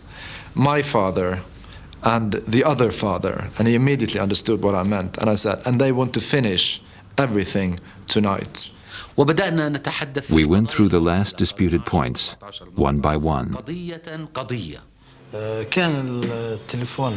The phone's loudspeaker was turned on, so all of us could hear Holst on the other end. I was listening in for perhaps 4 or 5 hours. At around midnight, Shimon Peres went to sleep. And he told me, if you need my approval, if you want to go beyond the general instructions that we have agreed on with Rabin back at home, wake me up. At issue were the withdrawal of Israel's military government and how and when they would deal with difficult issues like Jerusalem. Twice, I had to wake Shimon Peres up. The second and last time he woke Peres up was over the issue of who would control the bridges between the West Bank and Jordan. We wanted to be able to control people entering and exiting from the autonomous areas to see that they are not, concealing weapons and the like. We wanted the crossing points to be under our control. I said to Holst, tell him we will not retreat from our positions. Tell them if we don't settle it tonight, it might never get settled. We agreed that the crossing points be jointly controlled. It was 5 o'clock in the morning. After 7 hours on the telephone, they finally had an agreement. I think the phone bill was paid by the Swedish government. We still owe them the money. President Clinton agreed to host a signing ceremony. Then, with everyone gathering in Washington and on their way to the White House, Yasser Arafat noticed something missing from the document: the name PLO. He said, I cannot sign this document. I'm the chairman of the PLO, not the head of the Palestinian delegation. And Israel has recognized the PLO. So what are the Israelis up to? Sort it out.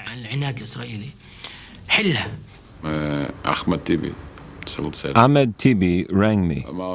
He said, there's a small matter to be sorted out. If it isn't sorted out, the ceremony is off, and the chairman is going home.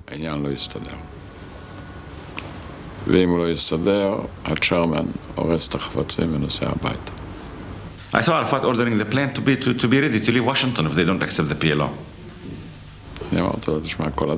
I said, listen, all the documents are printed and ready. It's just an hour before the signing. Less than half an hour before the signing ceremony, Peres called Arafat's representative to his hotel. He suggested that the phrase, "the PLO team," be added to the document.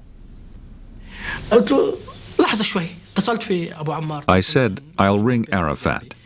I said to Arafat, "Peres says, how about the PLO team?" Arafat said, "In all of the text?" I said, "In all the text."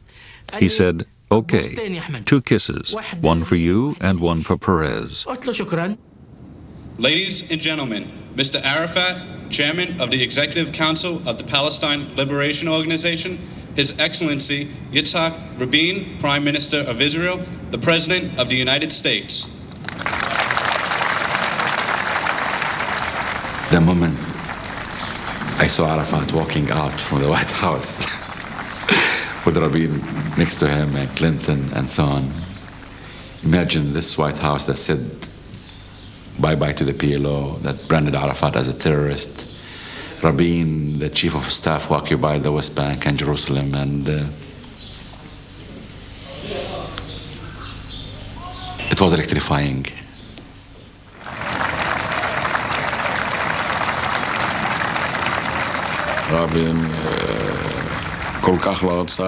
Rabin didn't want to look at Arafat. It was terrible. The whole world is watching his body language, and he keeps moving his head not to look at Arafat. And I did not think that they will shake hands. He hesitated a little bit, but I insisted and I continued stretching my hand to him. And then the way President Clinton pulled it, it was evident that wasn't planned.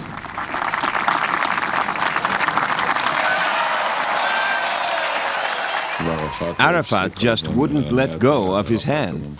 He's a great expert at such things. It was a moment that be recalled as long as we live, I think.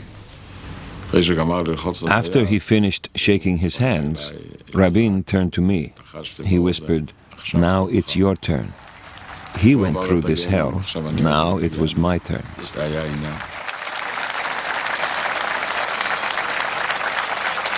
But the agreement did not bring peace. In the occupied territories, a large number of Palestinians vowed to continue the fight. In Israel, too, the opposition was fierce. We think that this endangers Israel, and what I would do as Prime Minister is to do anything responsible within the rule of law to stop and nullify the dangers that emanate from this agreement with the PLO to Israel's security.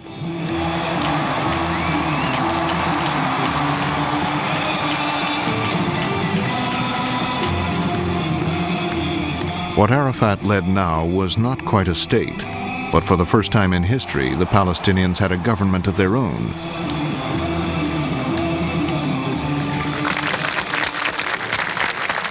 Among the Arab countries, now Jordan would join Egypt in making a deal with the Israelis. King Hussein was at last able to sign the peace treaty he had wanted. What we have accomplished and what we are committed to is the end of the state of war between Jordan and Israel.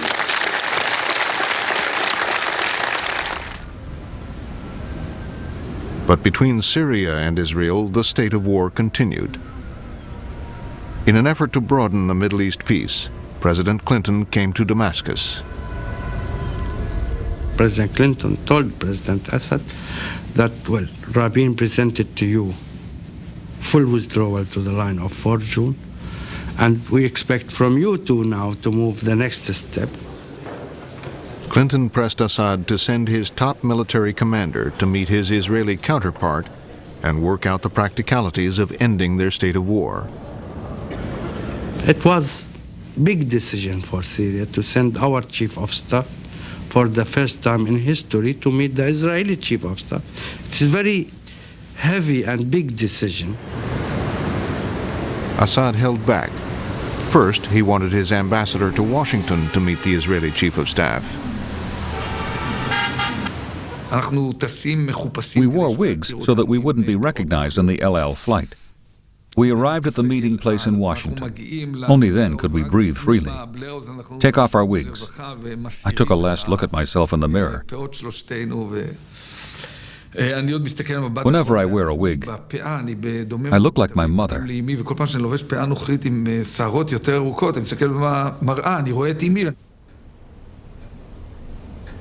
The Israeli commander began the meeting by speaking of a military withdrawal, without specifying the precise frontier. I insisted that withdrawal has to be to the line of 4 June 1967. I repeat this word more than 20 times during the talk with Barak. Like a parrot, he repeated their demand to withdraw to the June 4th border.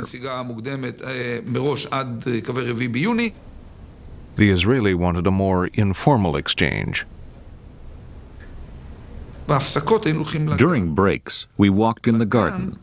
There, we were off the record. And we spoke frankly whether they are committed to settlement with Syria or not, whether they understand what it requires. On the patio, there were these arched doorways. I compared peace between us to the keystone of the arch. At the end, you feel that he wants to make it. He wants to find a solution. He wants to give his blessing. This encouraging start led Assad to send his chief of staff to join the talks. They discussed military safeguards, for example, the future of Israel's early warning station in the Golan. Talks progressed in fits and starts.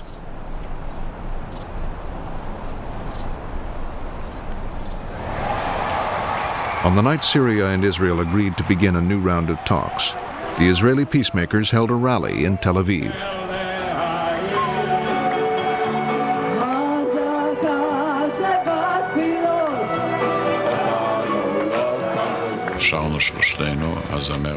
We sang, the three of us, the singer Miri Aloni, Yitzhak, and myself. Yitzhak and I are not such great singers. He had the words of the peace song on a sheet of paper. After we sang, out of tune, Yitzhak folded it and put it in the pocket of his jacket. On the way to his car, he was shot dead by an Israeli extremist. 3 bullets went through his heart and through the song.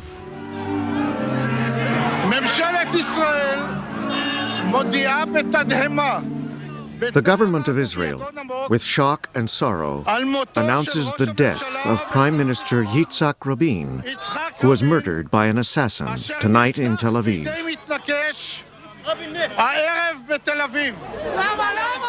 Why? Why have they done this? I am very sad and very shocked for this awful and terrible crime against one of the brave leaders of Israel and the peacemakers.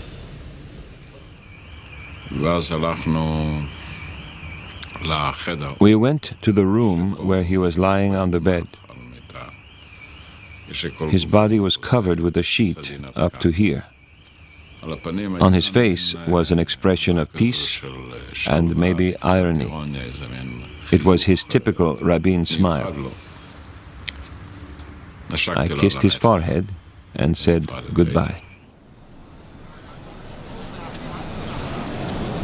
Peres now became prime minister. President Clinton was determined to see that Rabin's commitment to seeking peace with Syria didn't die with him. The Americans still wanted Israel to keep Rabin's promise to withdraw from the Golan Heights. Rabin had held the Syrian track rather closely to himself.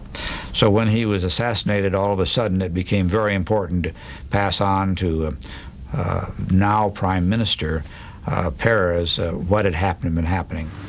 President Clinton said, "Here are the promises Yitzhak gave." He asked if these promises committed me. I said, "Whatever Yitzhak was committed to, I am committed to." Peres asked the Americans to arrange a summit with President Assad so that Peres could repeat his Oslo triumph and bring the negotiations with Syria to a quick conclusion. I told him to ask Assad, "Do you want to fly high and fast or low and slow?" We are ready to fly high and fast in one condition, to know when we land and where we land. President Assad, in my judgment, missed a historic opportunity because he wasn't prepared to take a greater risk for peace. Peres had set a date for the next general election. But then, 4 days later, Palestinian terrorist attacks changed Israel's political landscape. It was a ferocious blast. The suicide bomber detonated 10 kilos of explosives in the middle of a crowded commuter bus. 24 Israelis were killed. A week later, a Palestinian terrorist planted another bomb on a bus. This time, 19 died. The promises of peace and reconciliation seemed hollow. As new elections approached, many voters cared more about security than peace. These terrorist attacks lost us 20% in the polls. It was catastrophic. I knew another bomb would end the whole thing. The terrorists struck again. In Tel Aviv's busiest shopping street, 14 died and over 100 were injured.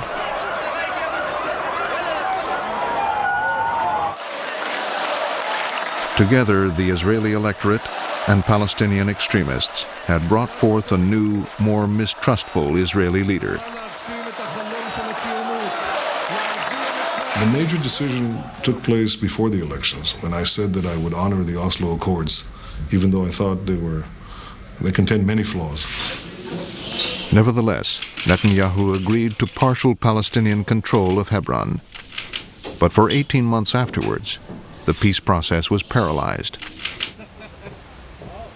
In October 1998, under considerable American pressure, Israelis and Palestinians met in a hotel outside Washington. On the table was a proposal for an Israeli withdrawal from additional territory on the West Bank, in return for new security guarantees and the annulment of all clauses in the Palestinian Charter calling for the destruction of Israel. One peacemaker was General Ariel Sharon, whose fierce reputation as a warrior helped provide credibility to the process. 9 days of diplomatic urging, cajoling, intervening, and arm-twisting by President Clinton finally produced results. This agreement is good for Israel's security. The commitments made by the Palestinians were very strong as any we have ever seen. We are more secure today because for the first time since the signing of the Oslo Accords, we will see concrete and verifiable commitments carried out. This agreement is good for the political and economic well-being of Palestinians. It significantly expands areas under Palestinian authority to some 40% of the West Bank. We will never go back. We will never leave the peace process, and we will never go back to violence and confrontation. No return to confrontation and violence. To support the agreement, King Hussein left his hospital bed where he was being treated for cancer. He went right to the heart of the matter.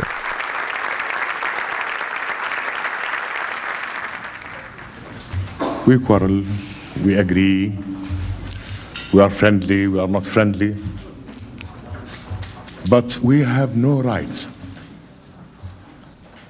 to dictate through irresponsible action or narrow-mindedness the future of our children and their children's children. There has been enough destruction, enough death, enough waste And it's time that together we occupy a place beyond ourselves, our peoples, that is worthy of them under the sun, the descendants of the children of Abraham. After 50 years of war and suffering, a halting, tentative partition of Palestine was underway.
This program is a production of WGBH, which is solely responsible for its content.